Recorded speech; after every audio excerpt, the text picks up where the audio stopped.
네, 여러분 안녕하십니까? 2025년 8월 인사이트 포럼 시작하겠습니다. 현장에 오신 많은 분들 그리고 유튜브 라이브로 접속하신 분들 모두 환영합니다. 예, 반갑습니다. 아직 많이 더우시죠?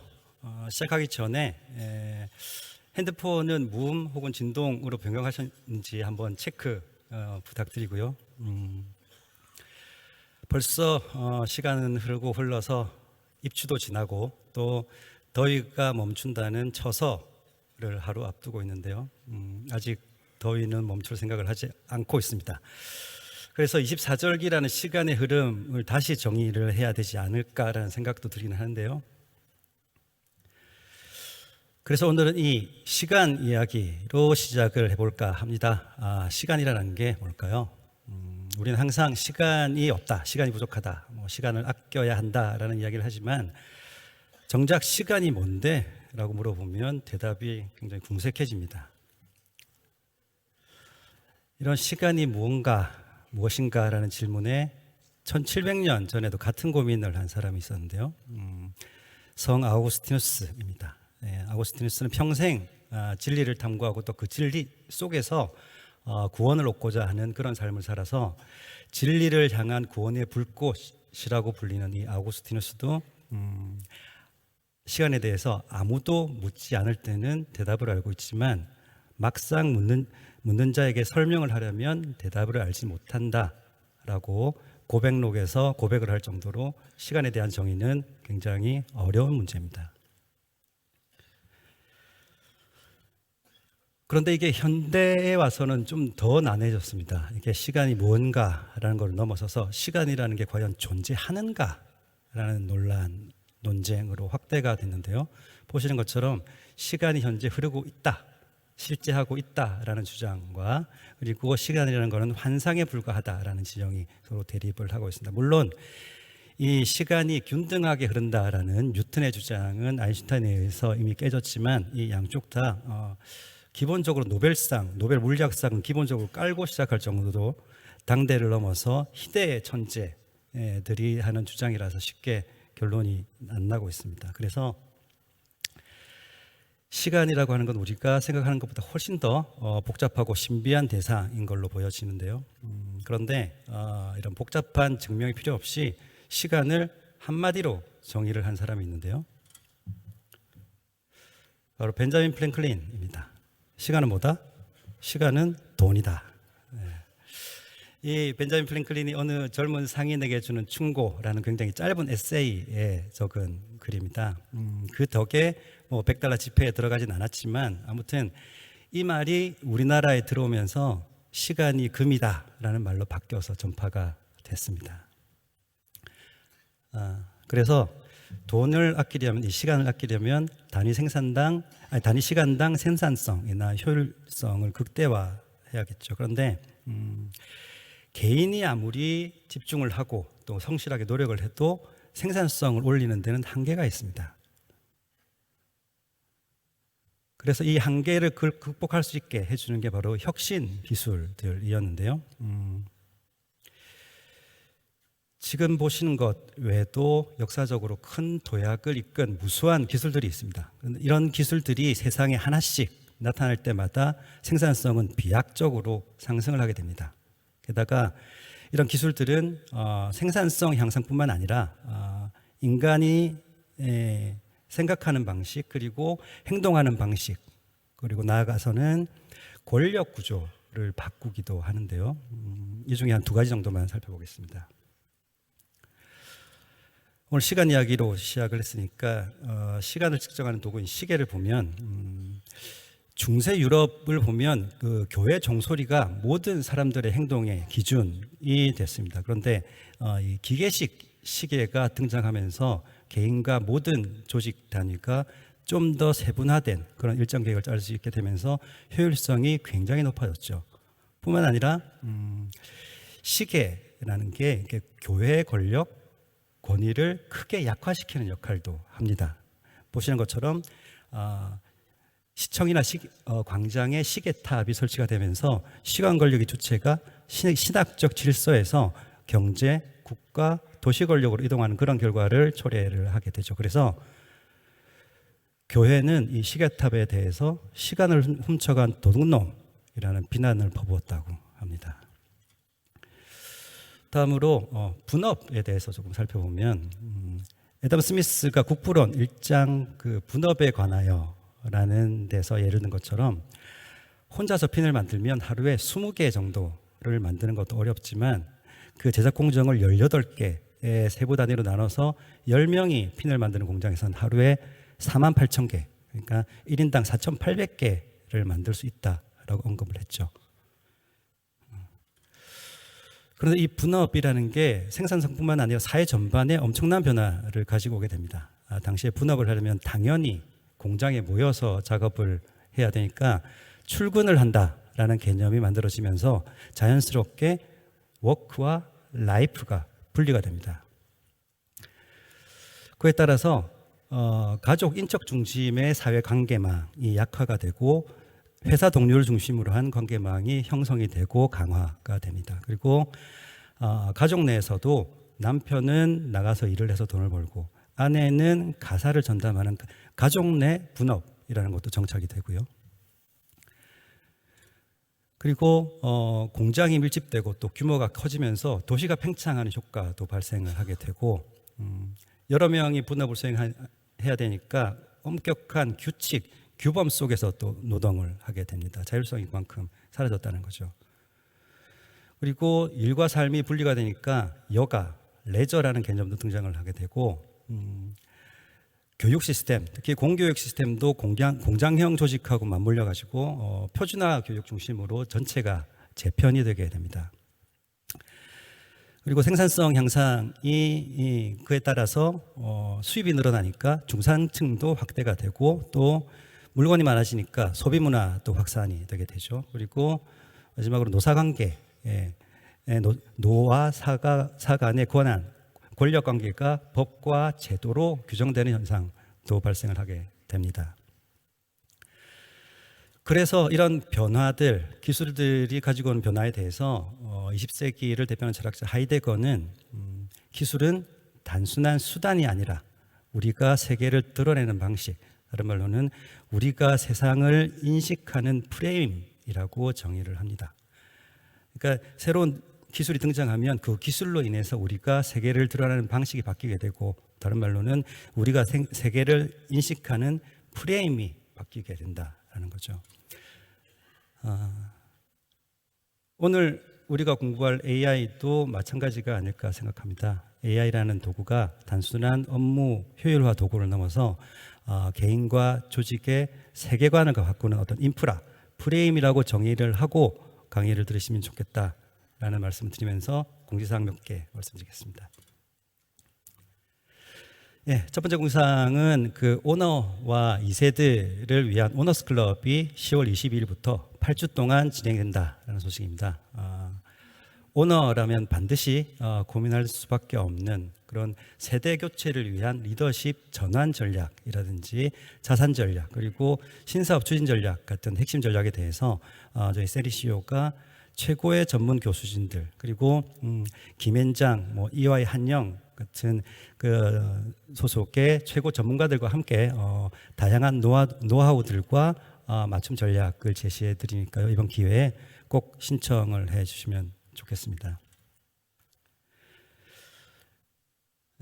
다음은 올해 마지막 비즈니스 북클럽 12기가 10월 2일부터 시작한다는 소식입니다. 12개 다룰 도서는 보시는 것처럼 관세, 광물자원, AI 패권 그리고 앞으로 예정되어 있는 필연적으로 발생할 수밖에 없는 전쟁과 같이 세계 경제를 좌지우지할 수 있는 대형 이슈들을 4명의 저자와 함께 심층 분석하는 그런 시간을 갖게 될 텐데요. 특히 이 12기 클럽부터는 전체 도서 요약을 담은 워크북을 별도로 제작해서 제공을 해드리고요. 또 전용 AI 에이전트를 통해서 책 내용에 대해서 궁금한 점은 언제든지 또 찾아보고 또 응용해 볼 수 있는 툴도 같이 제공해 드리니까 많이들 신청하셔가지고 새로운 독서 경험을 시작해 보시면 좋겠습니다. 그리고 9월 인사이트 포럼은 관세 전쟁 그 이후의 경제 질서라는 주제로 명지대 김태환 교수님 모시고 진행을 할 예정인데요. 지금 전 세계가 미국하고의 관세 협상으로 아주 난리를 겪고 있는데요. 9월에는 이 전쟁이 끝나게 되면 어느 정도 정리가 되면 세계 경제 질서가 어떻게 재편이 될지에 대해서 같이 고민하는 시간을 가지도록 할 예정이니까 미리 다이어리에 기록을 해 놓으시면 좋겠습니다. 예, 다음 오스템 파마 문병점 대표께서 감사하게도 오늘 현장에 오신 모든 분들께 프리미엄 양치 키트를 협찬을 해주셨습니다.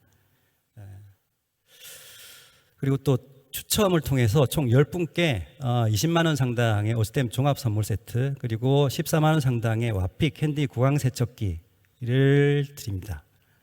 지금 바로 교재 뒷면을 보시면 확인을 하실 수 있는데요.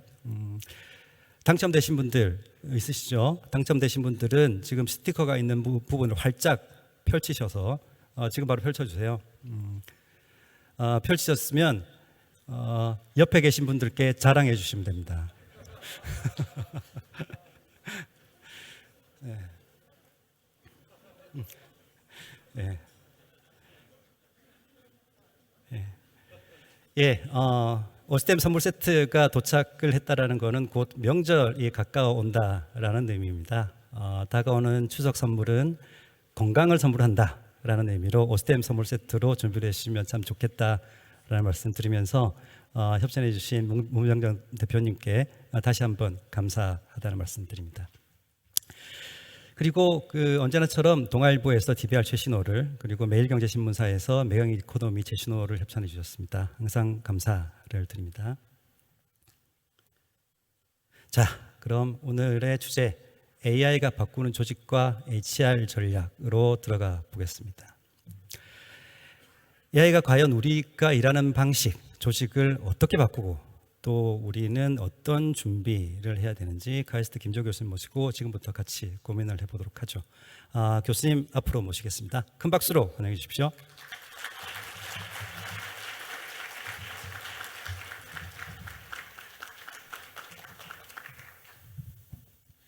네, 안녕하십니까. 저는 카이스트 전산학부 김주호입니다. 이렇게 멋진 자리에 함께 할 수 있어서 너무 영광이고요. 오늘 제가 말씀드릴 내용은 AI가 바꾸는 조직과 HR 전략이라는 주제입니다. 일단 이제 강의를 시작하기 전에 AI, 조직, HR이라는 키워드를 보시고 좀 의아하실 수도 있을 것 같습니다. 보니까 이제 공학자고 AI나 기술을 연구하는 사람 같은데 이 사람이 조직이나 HR에 대해 무슨 이야기를 할 수 있을까 생각을 하실 수도 있을 텐데요. 거기에 어떻게 보면 오늘 강연에 포인트가 있습니다. 미래의 조직은 더 이상 사람만의 조직이 아닐 것이다 라는 것이죠. 결국 사람과 AI가 같이 있는 조직, 같이 일하는 조직이 될 것이고 그런 조직을 우리가 이제는 준비를 할 때가 되었다라는 게 하나의 메시지고요. 두 번째로 이제 HR도 마찬가지입니다. 우리가 어떤 사람을 관리하는 업무로 생각했던 HR이 이제는 사람과 인공지능의 인을 같이 다루는 그런 업무로 진화할 수밖에 없는 상황이 되었다라는 것입니다. 그리고 두 번째로는 저도 학교에 계속 있던 사람이라 또 현업에서의 상황을 과연 얼마나 잘 이해할까라고 또 생각을 하실 수 있을 것 같아요. 그런 면에서는 제가 작년에 창업을 했습니다. 창업을 하고 이 기업들의 AI 도입을 돕는 솔루션을 만들고 있는데 AI 도입에 대한 영향을 예측하고 측정하고 이를 통해서 조직을 최적화하는 이런 솔루션을 만들어서 다양한 글로벌 기업들하고 좀 일을 하고 있습니다. 오픈 AI나 구글이나 마이크로소프트 같은 그런 회사들하고 일을 하면서 이런 회사들이 지금 그리고 있는 AI의 미래에 대해서 많이 접하고 또 굉장히 좀 혁신적이고 미래지향적인 고민들을 많이 하고 있다라는 것을 알게 되었습니다. 그래서 그런 것들을 오늘 좀 공유 드리려고 합니다.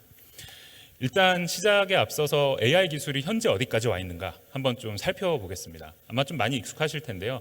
오늘 강연과 관련된 이제 키워드들 위주로 한번 정리를 해봤습니다. 일단은 추론입니다. 그러니까 리즈닝이라고 하는데 추론 기능이 굉장히 빠르게 탑재가 되면서 비약적으로 AI의 성능이 올라가고 있습니다. 가장 대표적으로는 불과 이제 지난달의 이야기입니다. 7월에 구글의 이제 딥마인드에서 제미나이라고 하는 이제 AI 모델이 있죠. 그 모델이 이제 세계 수학 올림피아드에서 금메달을 수상할 정도의 이제 수학 역량을 보인다. 라는 발표를 했습니다. 여기서 생각할 수 있는 것은 이제 지능에 있어서는 정말 이제 최고의 사람 수준에 이제 도달을 거의 했다라고 볼 수 있을 정도로 AI가 빠르게 발전을 하고 있습니다. 두 번째는 잠깐 영상을 보시겠습니다.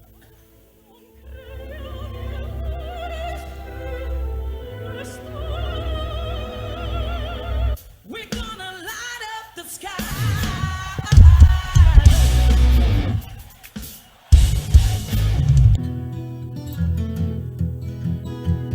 I'm not sure I can go on.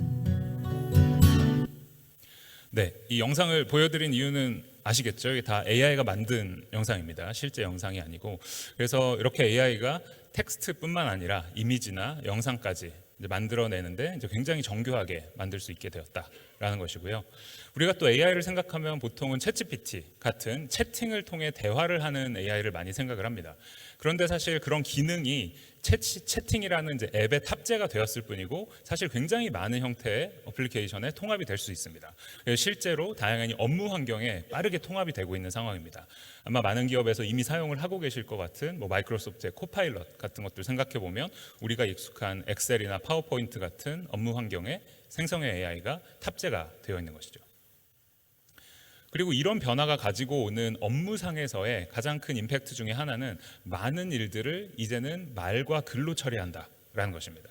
우리가 어떤 이미지를 만들고 비디오를 만들고 작업을 수행할 때 보통은 그 일에 해당하는 전문 지식을 배우고 전문 툴을 배우고 전문 역량을 갖추는 게 일반적입니다. 그런데 그런 것들이 많이 이제는 말과 글로 해결이 된다는 것이죠. 그리고 말로 처리할 수 있는 업무도 점점 더 복잡해지고 있습니다. 여기는 그냥 하나의 사례인데요. 이렇게 이제 복잡한 업무들을 이제는 대화형으로 AI랑 말과 글로 소통하면서 해나갈 수 있는 시대가 점점 다가오고 있습니다. 그런 반면에 AI에 대해서 우리가 예측이 굉장히 어렵습니다.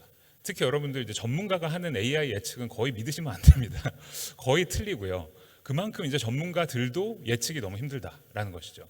예를 들어서 사람들이 AI가 이렇게 막 올라오면 인간의 어떤 남은 영역은 무엇인가, 인간의 최후의 보루는 무엇인가 했을 때 많은 사람들이 창의적인 영역이라고 얘기를 했습니다. 글 쓰고 그림을 그리고 음악을 만드는. 근데 뚜껑을 열어보니까 그런 영역부터 사실 AI가 점령을 해나가고 있습니다. 예를 들면 유명한 이제 작곡가죠, 김영성 님이 작년에 올린 글이에요. 그 소셜 미디어에 모 기관의 의뢰로 이제 작곡 심사를 해서 1등을 뽑았는데 이게 알고 봤더니 AI가 만든 곡이었다. 그거를 상을 줘야 하나 말아야 하나, 난 이제 뭘 먹고 살아야 하나, 이런 이제 이야기를 하세요. 그런 반면에 오른쪽에 보시는 것처럼 수학 올림피아드 금메달을 받는 AI인데 이렇게 간단한 거는 또 틀리기도 합니다. 이러니까 예측이 굉장히 어렵습니다. AI를 어느 정도 믿고 쓰고 어느 일에 써야 할지에 대한 판단이 굉장히 어렵습니다. 그래서 이런 이제 기술의 특성이 있다라는 말씀을 드리고요. 이제 본론으로 들어가 보겠습니다. 오늘 말씀드릴 이제 AI가 바꾸는 조직과 HR 전략, 그리고 이제 앞에서 서두에도 소개를 해주셨던 것처럼 이제 생산성에 대한 이야기로 시작을 해보겠습니다. 우리가 이제 AI를 생각할 때 생산성 이야기를 안 할 수가 없죠. 작업 효율이 올라갔다, 사람이 3분의 1만 있어도 일을 할 수 있다, 시간이 단축됐다, 이런 이제 생산성에 대해서 조금 더 자세하게 살펴볼 필요가 있습니다. 우리가 보통 이야기하는 AI 트랜스포메이션, AX라고 요즘 또 많이 부르는데요. 크게 두 가지 의미가 있는 것 같습니다. 하나는 AI를 가지고 우리가 하는 일을 더 잘하는 거죠. 내부의 업무를 혁신하고 업무를 효율화하는 것입니다. 그런 반면에 외부에 활용을 하는 것도 있겠죠. 예를 들면 AI 때문에 새로운 비즈니스의 기회가 생기고 AI 시장에 들어가고 우리 제품에 AI를 탑재하고 하는 이제 그런 부분입니다. 그래서 AI의 활용이 이렇게 양쪽으로 나뉠 수 있고, 오늘은 이제 특히 그 중에서도 좀 내부 업무 혁신에 집중을 해보도록 하겠습니다. 그런 면에서 아까 이제 그 다양한 기술들 그 화면에 보였던 거 아마 기억을 하실 겁니다. 뭐 전기도 있었고 그 세탁기도 있었고 그런데요. 이제 그런 기술들을 경제학에서는 범용 기술이라고 부른다고 합니다. 공교롭게도 약자가 GPT예요. General Purpose Technology. 그 챗GPT의 GPT와는 다른데 참 이게 우연치고는 굉장히 재밌습니다. 근데 이제 범용 기술은 이렇게 사회 경제 전 영역에 있어서 엄청난 파급 효과를 가지고 오는 기술입니다. 그래서 여기 예시로 들어드린 뭐 증기기관, 전기, 자동차 이런 기술인데 그러면 이제 이런 질문을 우리는 던질 수밖에 없는 거죠. AI는 과연 GPT가 될 수 있을까? 혹시 AI는 범용 기술이 될 것이다라고 생각하시는 분 한번 손 들어주시겠습니다. 네, 굉장히 많은 분들이 손을 들고 계십니다. 제가 이제 이런 강연을 하면서 이 동일한 질문을 지금 한 3년째 하고 있습니다. 근데 그 비율이 정말 기하급수적으로 올라가고 있어요.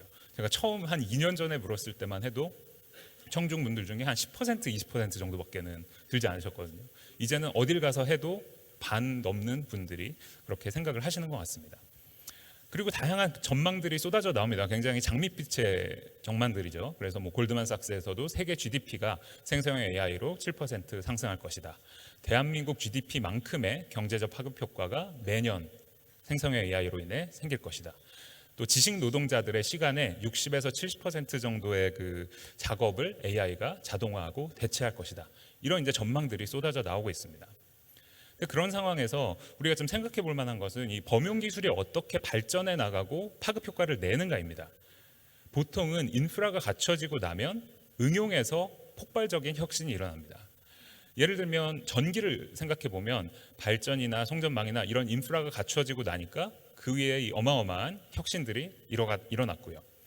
인터넷의 경우 이제 제가 막 뭐 중고등학생 때를 생각해 보면 그때는 인터넷이 인프라 시대였습니다. 그러니까 나라에서 초고속 인터넷망을 깔고 TV를 틀면 유명 연예인들이 나와서 우리 인터넷은 뭐 100mbps야. 그러니까 사람들이 이런 굉장한 인프라의 디테일까지 이제 알게 되는 거죠. 왜냐하면 그때는 인프라의 시대였기 때문입니다. 그러다가 인프라가 갖춰지고 나니까 그런 회사들이 아니라 그 위에 응용을 하는 검색 서비스를 만드는 구글이라든가 네이버 같은 회사, 소셜 미디어를 만드는 뭐 싸이월드, 페이스북 이런 회사들이 정말 이 과실을 따먹게 되는 것이죠. 근데 AI가 그런 면에서 저는 현재는 인프라 단계에 있다고 생각을 합니다. 지금 계속 기사에 나오는 국가적으로 GPU를 몇만 대 만들겠다. 아니면 챗GPT가 버전이 4에 비해 5가 뭐가 좋아졌느냐. 이런 것들은 인프라에 대한 이야기거든요. 이게 제대로 갖춰지고 나면 응용단에선 사람들은 그거를 신경 쓰는 게 아니라 그래서 자율주행 어떻게 할 거고 헬스케어 어떻게 도움을 받을 거고 교육이 어떻게 혁신이 될 거고 이 지금 보이지 않는 제가 상상력이 부족해서 충분히 담지 못하는 이 엄청난 양의 혁신이 기다리고 있다라고 생각합니다. 그래서 많은 기업들이 이제 이 인프라에서 응용으로 올라가는 시점에서 AI가 과연 우리 조직을 어떻게 바꿀 것인가에 대한 고민을 진지하게 할 때라고 생각을 합니다. 좀 더 이제 디테일하게 들어가 보면 AI가 수행할 수 있는 작업의 복잡도도 굉장히 올라가고 있습니다. 그러니까 수학 문제를 잘 푼다를 넘어서 현실에 우리가 할 만한 일들을 과연 얼마나 잘하는가가 현업에 있어서는 훨씬 더 중요하겠죠. 그러니까 그런 의미에서 예를 들어 2, 3년 전만 하더라도 AI가 할 수 있는 일들이 사람한테 뭐 한 5분, 10분 걸리는 일이었어요. 뭐 정보를 인터넷에서 찾아본다든가 하는 일이었는데 이제는 그 단위가 1시간 단위가 넘어가고 있습니다. 그러니까 1시간 사람한테 1시간 넘는 일들을 그 정도 복잡성을 가진 일들을 AI가 할 수 있다는 거죠. 그리고 그 속도가 굉장히 빠릅니다. 현재 추세를 봤을 때 7개월마다 AI가 다룰 수 있는 업무의 복잡성, 그러니까 이 시간 길이로 봤을 때 2배씩 올라가는 겁니다. 내년쯤 만약에 제가 이 자리에서 다시 이야기를 한다면 이제는 AI가 한 사람이 하루 할 수 있는 일을 하는 상황이 됐습니다 정도의 이야기를 할 수가 있게 되는 거죠. 그래서 이런 변화에 맞추어서 이제 여러분들도 조직에 대한 고민을 좀 하실 필요가 있을 것 같습니다. 그러면서 이제 기업들이 앞다투어서 요즘 마치 그 버즈워드처럼 AI 퍼스트, AI 네이티브를 선언을 하고 있습니다. 이제 캐나다의 유명한 그 커머스 기업이죠. 쇼피파이에서는 CEO가 전사에 이제 이런 선언을 합니다. 우리는 AI를 반사적으로 사용해야 된다. 이제 거의 이제 본능처럼 써야 된다라는 거죠. 그러면서 제품을 만드는 전 단계에 반드시 AI를 써야 하고 성과 평가나 동료 평가에 꼭 AI 활용에 대한 것을 물을 것이다. 그리고 인력이나 자원을 충원하기 전에 AI로 왜 안 되는지를 설명해야 그거를 해주겠다. 이런 이제 이야기들을 합니다. 그리고 또 언어 교육 앱으로 유명한 듀오링고에서도 비슷한 이야기를 합니다. AI 퍼스트 기업을 이제 선언을 하면서 AI가 처리 가능한 업무를 더 이상은 외주에 맡기지 않겠다. 내부에서 그냥 자동화하겠다라는 거죠. 그리고 채용과 성과 평가에 AI를 보겠다. 네, 이런 이야기들을 합니다. 그런데 이제 이런 말씀 들으시면 그래 뭐 되게 임팩트 있고 선언이 미래지향적이어 보이는데 현실은 그런가? 근데 많은 조직들에 들어가 보면 리더분들의 어떤 그 열정에 비해서 실제는 그렇지 못한 경우가 많습니다. 그리고 AI를 약간은 묻지마 투자처럼 하는 경우도 많은 거죠. 왜냐하면 이제 워낙 밖에서 난리이고 프레셔가 많으니까요. 그래서 이제 실제로 이제 영국에 있는 뭐 대기업 그 글로벌 임원분하고 얼마 전에 미팅을 한 적이 있는데 그분이 이제 약간 고백을 이렇게 하시더라고요. 우리가 전사적으로 그 코파일럿 라이센스를 마이크로소프트 라이센스를 3만 개를 구매를 했는데 직원들이 이거를 어떻게 업무에 쓰고 있는지 우리 ROI가 나오는지 이거를 측정할 길이 없고 파악이 안 되고 있다. 책임을 어떻게 져야 할지 모르겠다. 이런 얘기를 하십니다. 그러니까 이런 것들이 아직은 좀 현실이라는 것이죠. 그런 의미에서 기업에 실제 AI가 어떻게 적용되고 있나를 좀 들여다봤을 때 저는 굉장히 좀 재밌고 도움이 될 만한 사례가 맥킨지라고 생각을 합니다. 얼마 전에 이제 월스트리트저널에 나온 기사인데요. 맥킨지의 경우 회사 내부에 이미 수천 개의 에이전트가 배포되어 있다고 합니다. 근데 이런 AI가 가장 잘하는 업무 중에 하나가 이제 글 쓰고 요약하고 하는 것들이잖아요. 그래서 그런 업무에 기본적으로 도입이 되고 특히 이제 맥킨지 스타일로 글쓰기 하는 이런 것들은 굉장히 잘 된다라는 것입니다.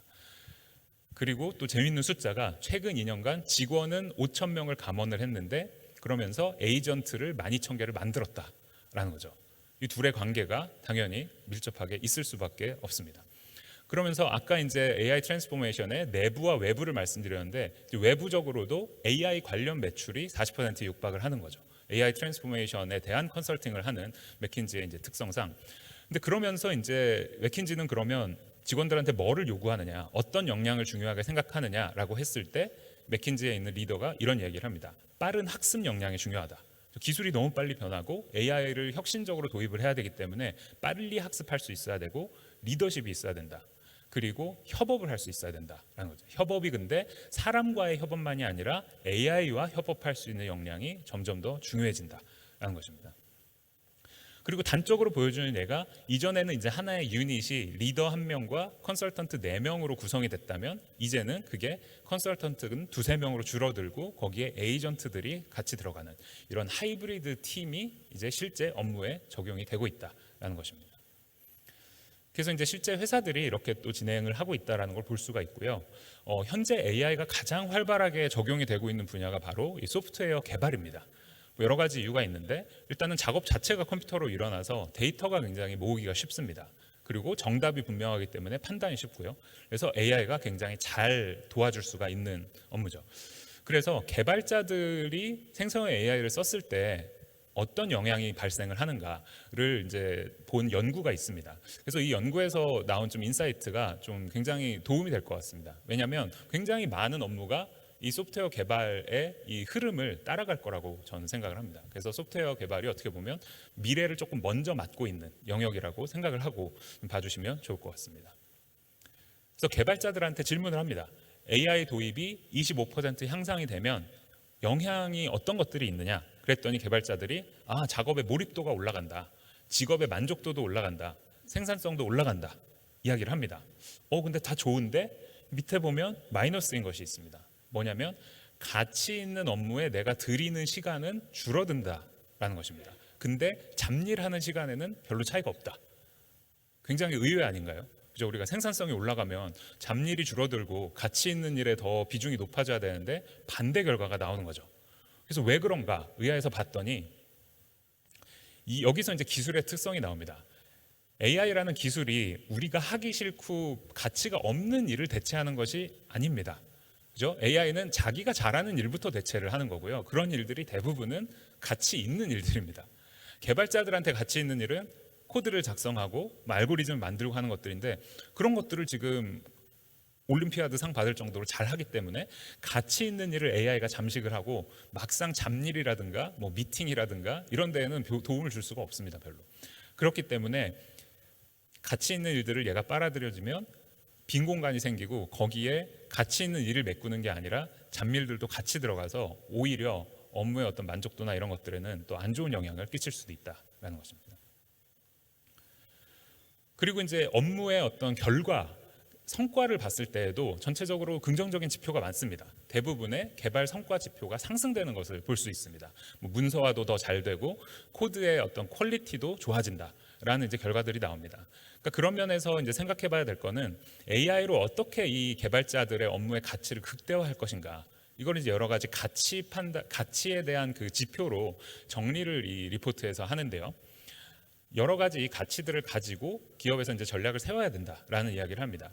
실용 가치는 뭐냐면 아이디어 구상부터 전 단계에 걸쳐서 AI를 활발하게 사용할 수 있는 어떤 토대를 만들어줘야 된다라는 것이고요.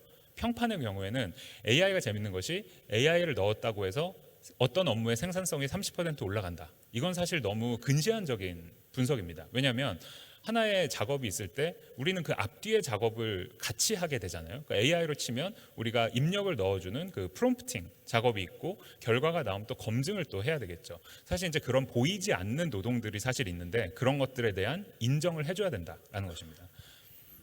그리고 경제적 가치도 이제 AI가 시간을 많이 단축시켜 줄 수 있다라고 하면 시간보다는 성과 자체를 가지고 보상 체계를 다시 설계할 필요가 있고, 내재적 가치 경우에는 이런 새로운 툴들을 배우고 할 수 있는 그런 배움에 신경을 써야 된다라는 것이고요.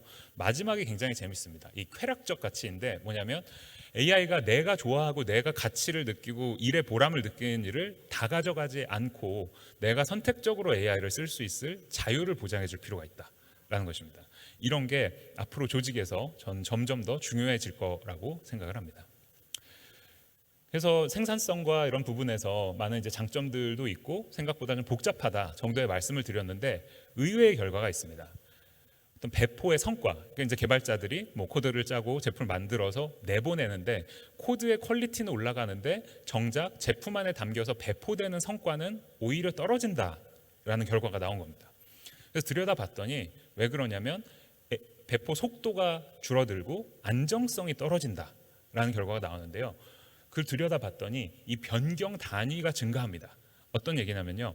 보통 개발자들이 하루 종일 뭐 코드를 짜고 이러면 쓸만한 코드를 하루에 뭐 50줄, 100줄 정도 짠다고 보시면 됩니다. 근데 AI는 뭐 10분 만에 막 100줄, 500줄 짜는 거죠. 그래서 변경 단위가 커집니다. 문제는 뭐냐면 검증 체계가 뒷받침을 못 해주는 거죠. 그러니까 체계적으로 관리가 안 되고 검증이 안 된 결과들이 제품에 담겨서 나가게 되는 효과가 생깁니다. 그래서 생산성에 어떻게 보면 환상이 생길 수 있는 거죠. 작업이 빨리 되고 많이 되는 것 같지만 뚜껑을 들여다보면 정말 믿을 수 없는 결과들이 담긴 채로 제품에 나가는 이제 그런 상황들이 생긴다라는 것입니다. 그래서 이제 앞에서 말씀드린 사례는 이제 개발자들의 서베이에 의존한 것들입니다. 그래서 이제 정확한 어떤 수치를 담은 것은 아닌데, 그래서 최근에 나온 연구에서는 이거를 이제 실제로 보였습니다. 그래서 너무 재밌는 결과가요. 개발자의 생성형 AI 도입 효과를 보는데 모든 전문가들이 개발 업무에 있어서 경제학 전문가도 그렇고 AI 전문가도 그렇고 실험에 참가한 개발자들도 그렇고 AI를 쓰면 내가 작업하는 속도가 훨씬 더 올라갈 것이다. 시간이 감소할 것이다 라고 예측을 합니다. 근데 뚜껑을 열어보니까 시간이 20% 더 들었어요. AI를 쓰기 전보다. 모든 예측을 넘어선 거죠. 반대로. 그리고 초록색을 보시면요. 그러니까 AI를 사용했을 때 이 정도 시간이 걸릴 거라고 예측했는데 이제 훨씬 더 걸린 거죠. AI를 쓰지 않은 작업에 대해서는 이 보라색 그래프는 거의 비슷합니다. 여기 시사하는 바는 사람들이 AI에 대해서 잘못된 인식을 가지고 있을 수 있다라는 거죠. AI를 쓰면 뭔가 굉장히 많이 좋아질 걸로 생각을 하지만 AI가 그렇게 단순하지 않습니다. 앞뒤에 다양한 일들도 있고요. 또 코드에 버그가 더 많아서 오류를 수정해야 되고 뭐 환각 현상 같은 것들이 생길 수 있고요. 그래서 조직 차원에서 이제 이런 질문을 우리는 던져야 할 것 같습니다. 우리가 어떻게 보면 이 단기적인 생산성을 너무 쫓다가 장기적인 어떤 성장 동력을 잃는 것은 아닌가? 그러면 이 둘을 어떻게 좀 같이 우리가 생각해 볼 수 있을까? 그런 전략이 필요한 상황이라고 생각을 합니다. 그래서 이 생산성을 이제 조금 더 들여다봤는데요. 그런 면에서 이제 생산성과 또 약간 그 다른 관점에서 이제 스킬을 생각을 해볼 시간입니다. 스킬이라는 것이 결국에는 우리가 생산성이 올라간다고 해서 그 일을 하는 사람의 스킬이 올라가는 것은 꼭 아닐 수가 있는 거죠. 그런 면에서 생산성과 스킬을 우리가 같이 생각을 해야 되는데요. 왜냐하면 생산성이 이제 지속 불가능한 핵심 원인 중에 하나가 이 바로 스킬 부채라는 개념 때문입니다. 스킬 부채는 뭐냐면 왜 여기서 이제 빚이 생기느냐면 단기적으로 우리가 AI를 쓰기 위해서 거기에 이제 어떻게 보면 모든 자원을 집중하고 과도하게 의존을 하다 보니까 구성원들이 장기적으로 성장할 수 있는 기회가 사라지고 주니어들이 역량을 배워서 조직에서 올라갈 수 있는 기회가 사라지고 그러면 오래 다닐 이유가 없어지고 이러면서 점점 더 이런 그 코스트들이 올라가는 거죠. 그래서 겉보기의 어떤 생산성 향상보다 밑에 있는 그 비용이 훨씬 더 커지는 상황입니다. 근데 이게 단순히 HR 이슈가 아니라 정말 이 미래 가치를 깎아먹을 수 있는 일이기 때문에 이런 것들을 우리가 신중하게 이제 생각해야 할 시점이 된 것 같습니다. 그런 면에서 한 가지 저는 이제 굉장히 좀 그 유용한 프레임워크를 하나 소개해 드리려고 하는데요. 바로 이 세 개의 C, 3C 프레임워크입니다. 이게 이제 어떤 프레임워크이냐면 사람이 스킬을 쌓는 데 있어서 필수적인 세 가지 요소를 이야기를 하는 것입니다. 그래서 여기 맷 빈이라는 교수님이 이런 이제 그 교육 모델을 계속적으로 이제 연구를 하면서 사람들이 스킬을 배울 때는 제대로 배우기 위해선 세 가지 요소가 핵심적으로 필요한데 첫 번째는 챌린지입니다. 그러니까 나의 한계를 살짝 뛰어넘는 새로운 도전들이 계속 던져져야 된다라는 것이죠. 두 번째는 컴플렉시티입니다. 우리도 어디 교육 가서 되게 이제 쉬운 예제로 배웠다가 현업에 왔더니 너무 어려워서 적용할 수가 없는 이제 그런 사례들을 많이 보죠. 그래서 이제 그 복잡성을 배울 수 있어야 된다라는 것이고 마지막으로는 커넥션입니다. 신뢰 기반의 멘토링 관계가 형성이 되어 있어야 된다라는 것이죠. 이 프레임워크를 소개해 드리는 이유는 여러분들이 이제 조직에서 AI를 도입을 하거나 하실 때 과연 우리 이 3C가 지켜지고 있는가를 계속 이제 질문을 해보실 수 있기 때문에 굉장히 유용합니다. 단순하기도 하고요. 하나의 사례를 들어보면요, 그 로봇 수술을 생각을 해보겠습니다. 외과 의사들이 보통 이제 어떻게 성장을 하는가, 어떻게 외과 의사가 탄생을 하는가 생각해 보면 보통 이제 의학 드라마에 우리는 이런 그림들을 많이 떠올리죠. 이제 외과 의사가 집도를 하면 옆에 이제 레지던트가 보조를 하면서 막 서투르고 실수하고 하면 막 소리 지르고 혼나고 하면서 몇 년 동안 도제식으로 옆에서 굉장히 이제 타이트한 환경에서 배웁니다. 그러면 이제 비로소 외과 의사가 되는 거죠. 근데 재밌는 것이 로봇 수술이 도입이 되면 이 그림이 완전히 달라집니다. 오른쪽에 보시는 게 이제 다빈치라는 몇십억짜리 이제 로봇 수술이 적용된 수술실입니다. 환자의 몸은 저 왼쪽에 있습니다. 의사들이 직접 환자의 몸을 보거나 건드리지 않습니다. 의사들은 이제 그 스크린을 보면서 마치 그 컴퓨터로 게임하듯이 조작을 해가면서 이제 로봇을 움직여서 수술을 하는 거죠. 그래서 수술 경과도 좋을 수 있고 효율도 좋고 다 좋은데 문제는 뭐냐면 레지던트들이 갈 곳이 없습니다. 이 그림에서 레지던트들은 설 자리가 없어요. 그래서 병원들이 실제로 레지던트들은 이제 수술 들어오지 말라고 합니다. 비용도 절감하고 시간도 아끼고. 그러면 이제 아까 3C가 깨지는 거죠. 레지던트들은 새로운 어떤 그 난이도 있는 작업들을 볼 기회가 사라집니다. 그리고 교과서랑 실습을 통해서만 배우지 현장에 투입이 되지 않기 때문에 흐름을 잘 이해를 못합니다. 그리고 마지막으로 의사한테 혼도 나고 하면서 내가 성장을 해야 되는데 그런 피드백이 없기 때문에 커넥션도 끊기는 거죠. 그래서 실제로 레지던트들이 어떻게 로봇 수술 시대에 학습을 하냐면 그림자 학습을 합니다. 수술을 유튜브에서 배우고요, 시뮬레이션을 통해 배우고 있습니다. 근데 여러분 이제 중요한 수술을 해야 되는 상황에 유튜브로 수술을 배운 의사한테 맡기실 수가 있으시겠어요? 그죠? 그래서 이런 부분이 굉장히 중요하다라고 생각을 합니다. AI 도입에서도 마찬가지입니다. 결국 여러분들이 이제 전략을 세우신다면 스킬과 생산성을 함께 상승시키는 전략이 중요하고요.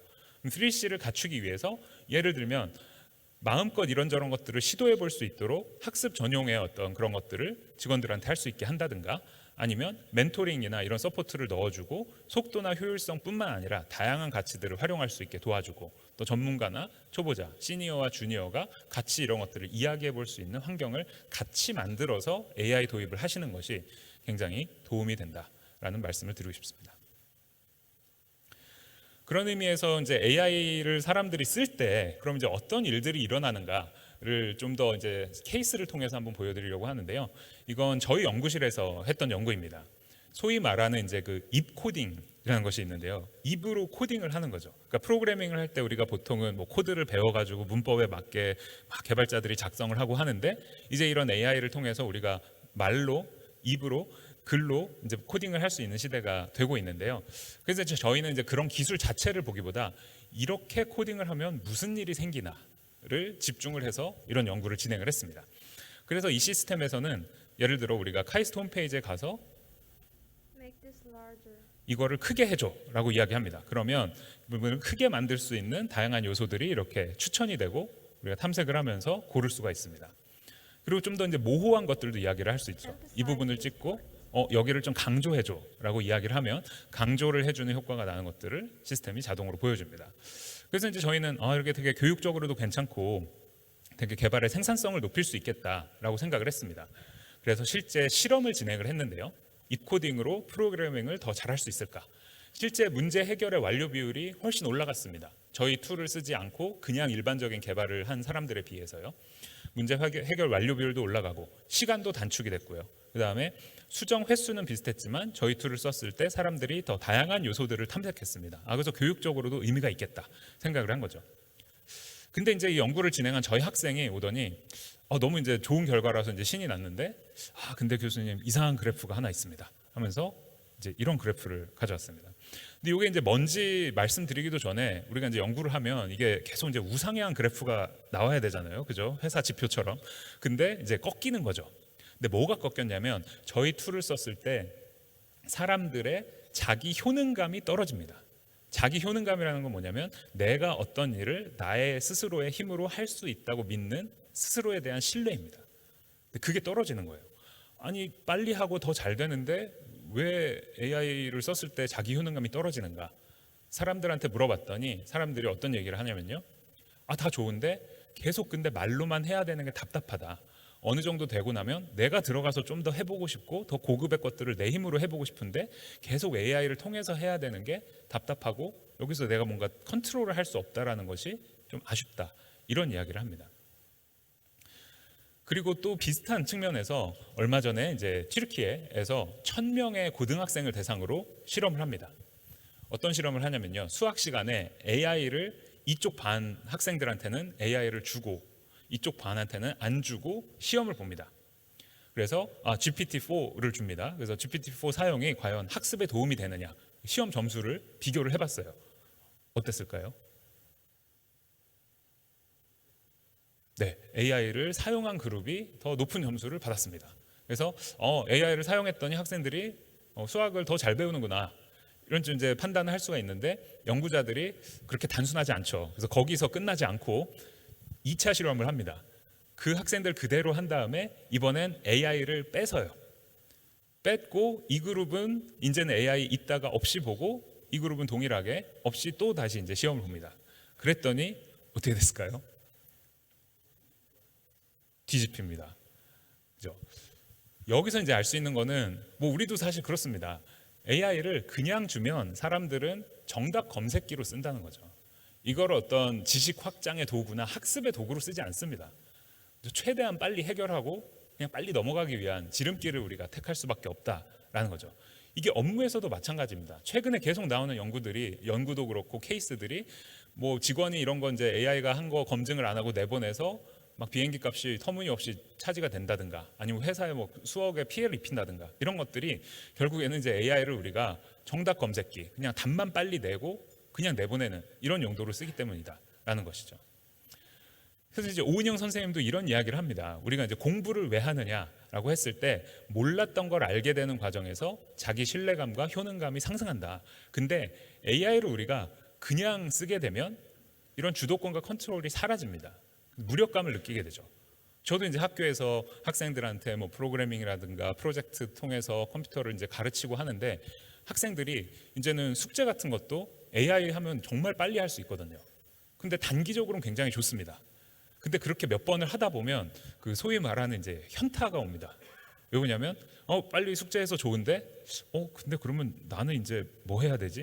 이 생각이 드는 거죠. 나는 졸업하면 그냥 AI가 이거 하는 건데 그럼 나는 나의 설 자리는 어디지? 이런 이제 생각이 드는 거죠. 그래서 사람에게 어떻게 의미 있는 주도권과 컨트롤을 줄 수 있는가가 이 AI를 사용하는 경험을 설계하는데 굉장히 중요합니다. 그래서 현업에서도 AI를 적용할 때 이런 부분을 우리가 신경을 쓸 필요가 있습니다. 이제 그러다 보니까 이제 AI에 대한 의존도 굉장히 커지고 많은 기업들이 AI를 공격적으로 도입을 하면서 실질적으로 이제는 차이들이 생깁니다. 그러니까 인력 감축이 일어나고 있고요. 그리고 주 타겟이 이제 개발자들과 중간 관리자들입니다. 중간 관리자들이 왜 타겟인가는 또 다양한 연구들이 나오는데 중간 관리자들이 하는 업무들이 AI 노출도가 굉장히 높습니다. 오히려 저임금보다 높다라는 결과들이 많이 나오고 있습니다. 그래서 이런 기업들은 이런 것들을 굉장히 디테일하게 분석을 하고 있죠, 이미. 그래서 의사결정을 내릴 때 AI로 대체될 수 있을 만한 인력들 위주로 대체를 하고 있는 상황입니다. 그리고 실제 시장도 이렇게 이야기를 해주고 있습니다. 이건 이제 미국에서 작년에 엔트리 레벨, 그러니까 이제 주니어 레벨의 그 잡 포스팅, 그러니까 이제 일자리가 맨 왼쪽에 보시는 것처럼 엄청나게 줄었다라는 거죠. 나머지는 올라가고 있습니다. 시장이 회복되면서 채용 시장은 살아났는데 주니어 시장만큼은 살아나지 않는다는 거죠. 기업들은 신입을 원하지 않습니다. 왜냐하면 신입이 할 만한 업무는 그냥 AI 시키면 될 것 같은데 라는 판단들을 이젠 하는 거죠. 실제 그런가는 반반이긴 합니다. 아까 말씀드린 것처럼 여러 가지 복잡성이 있습니다. 근데 거기에 대한 답을 여기 있는 기사가 저는 좀 어느 정도 준다고 생각합니다. 이 뉴욕타임즈에 한 두세 달 전에 실린 기사인데요. 기업들이 초급 업무의 자동화에서 급속한 진전을 보이고 있다. AI 기업들은 훨씬 저렴한 비용으로 신입 직원을 대체할 수 있는 가상 근로자 개발 경쟁을 벌이고 있다. 그리고 당장 그 대체가 되지 않더라도 기업들이 교육이라든가 이런 멘토링이라든가 이런 것들에 대한 투자를 조금씩 꺼려하기 시작한다는 겁니다. 왜냐하면 AI에 대한 기대감이 있기 때문에. 그래서 주니어들 일단은 좀 덜 뽑자라는 의사결정을 하게 된다라는 것이죠. 그래서 이런 좀 약간 우울한 상황들이 이제 있습니다. 그럼 이제 조직 차원에서 어떤 것들을 하면 좋을까요? 저는 좀 구체적으로 추천을 드리고 싶은 것은 이런 이제 분석을 해보시는 겁니다. 우리 조직의 직급과 직군에 있어서 AI에 대한 영향이 어느 정도 될지 이제는 조금 더 체계적으로 볼 필요가 있습니다. 저희가 이제 최근에 모 글로벌 기업의 개발자가 이제 7만 명이 있는 거대 기업입니다. 개발자만 7만 명이니까요. 그 7만 명을 대상으로 이 직군 직급에 대한 AI 영향도 이제 분석을 진행한 경험이 있습니다. 근데 경험하면 이제 굉장히 재밌는 인사이트들이 많이 나오고요. 그 중에 이제 핵심적인 거 몇 가지만 뽑아보면 주니어들이 확실히 위기적인 부분이 많습니다. 그 낮은 직급의 업무들이 상대적으로 AI 많이 노출이 되고요. 그리고 중간 관리자가 안전하냐? 그렇지 않다라는 거죠. 중간 관리자의 핵심 업무들도 AI들이 많이 대체할 수 있다라는 것을 보이고 있고, 근데 직군별, 직급별로 차이가 꽤 많이 나타납니다. 그래서 결국 우리 조직에서 지금 가장 취약한 곳이 어딘지를 기업을 리딩하시는 분들께서는 어느 정도 이해하고 여기에 맞는 전략을 수립하실 필요가 있다라는 말씀을 드리겠습니다. 네, 그래서 처음에 이제 생산성에 대한 이야기를 드렸고요. 생산성을 보다 보면 우리는 스킬, 역량 이걸 하는 사람의 같이 보지 않을 수 없다라는 말씀을 드렸습니다. 그럼 그 둘을 다 같이 보는 거 좋다. 근데 어떻게 하냐라는 이제 질문을 던지실 텐데요. 그래서 이 생산성과 스킬을 그럼 동시에 잡기 위해서는 우리는 무엇을 할까에 대한 말씀을 드리겠습니다. 핵심은 업무 재설계입니다. 업무를 다르게 봐야 된다라는 것이고요. 결국 생산성과 스킬을 동시에 높이기 위한 사람과 AI가 협업할 수 있는 프로세스를 조직 안에 갖추어야 된다라는 것이죠. 협업에 대해서는 이제 우리가 바둑이나 체스 같은 영역에서 좀 힌트를 얻을 수가 있습니다. 최근에 저 굉장히 재밌게 읽은 책이 그 장강명 작가의 먼저 온 미래라는 책이 있습니다. 이 작가분이 이제 뭘 했냐면 알파고 이후에 바둑 기사라든가 이 바둑계에 있는 분들을 굉장히 심층적인 인터뷰를 해서 바둑이라는 그 어떤 영역 자체가 어떻게 변혁을 거쳤는가에 대한 것들을 굉장히 솔직담백하게 또 적나라하게 기록을 한 책인데요. 그만큼 이제 먼저 온 미래라는 거죠. 바둑의 경우에는. 그래서 이제 이런 영역들을 보게 되면 우리가 좀 힌트를 얻을 수가 있습니다. 우리의 분야 혹은 또 AI가 더 많이 들어올 때 어떤 변화를 겪게 될 것인가. 체스의 경우에는 이미 1990년대 AI가 사람을 넘었습니다. 그래서 이제는 1대1로 사람과 AI가 경쟁하는 게 큰 의미가 없는 거죠. 그래서 새로운 게임들이 등장합니다. 사람이랑 AI가 팀으로 참여를 하는 거예요, 토너먼트에. 그래서 이제 봤더니 사람 혼자 하면 당연히 성적이 잘 안 나오고요. 최고의 사람과 최고의 AI가 팀을 이뤘을 때 굉장히 잘합니다. 근데 의외인 거는 그런 팀을 이기는 팀이 나온다는 겁니다. 어떤 팀이냐면 그냥 아마추어 고수 2명이 노트북 들고 했는데 최고의 사람과 최고의 컴퓨터 조합을 이긴 겁니다. 그 비결이 무엇이었는가 봤더니 바로 협업의 프로세스를 굉장히 똑똑하게 설계했다는 거죠. 우리도 스포츠팀에서도 보면 잘하는 선수들만 데려다 놓는다고 팀이 우승을 하는 게 아니잖아요. 결국 팀 안에서 어떻게 유기적으로 협업이 일어나는가가 중요한데 결국 협업을 설계를 하는 것에 따라서 역량 차이가 굉장히 크게 납니다. 그래서 이제 여기 계시는 리더분들도 이제 스스로의 역할을 생각하실 때 인간과 AI의 협업 프로세스와 시스템을 설계를 어떻게 할 것인가에 대한 생각을 가지시면 좋겠다라는 말씀을 드리고 싶습니다. 그리고 우리들 자신의 업무 자체도 사실은 재설계가 많이 필요할지도 모르겠습니다. 바둑의 경우에 그럼 어떻게 달라지고 있는가? 알파고 이후에 대부분의 프로 바둑기사 훈련은 이제 AI 기반으로 전환이 됐습니다. 그래서 바둑을 배우는 많은 사람들이 그 엔비디아의 GPU를 비싼 거를 사서 집에 놓고 AI 모델을 거기서 돌리면서 AI랑 훈련을 합니다. 그 재밌는 것은 약간 대중화가 된 측면이 있는 거죠. 예전에는 굉장히 이제 유명한 그 기사 밑에서 배워야 되고 이런 것들이 있었는데 이제는 AI로 누구나 굉장히 양질의 교육을 받을 수가 있습니다. 그러면서 어떤 일들이 발생하냐면요, 전반적인 실력이 향상됩니다. 그리고 프로 기사들이 점점 AI처럼 둡니다.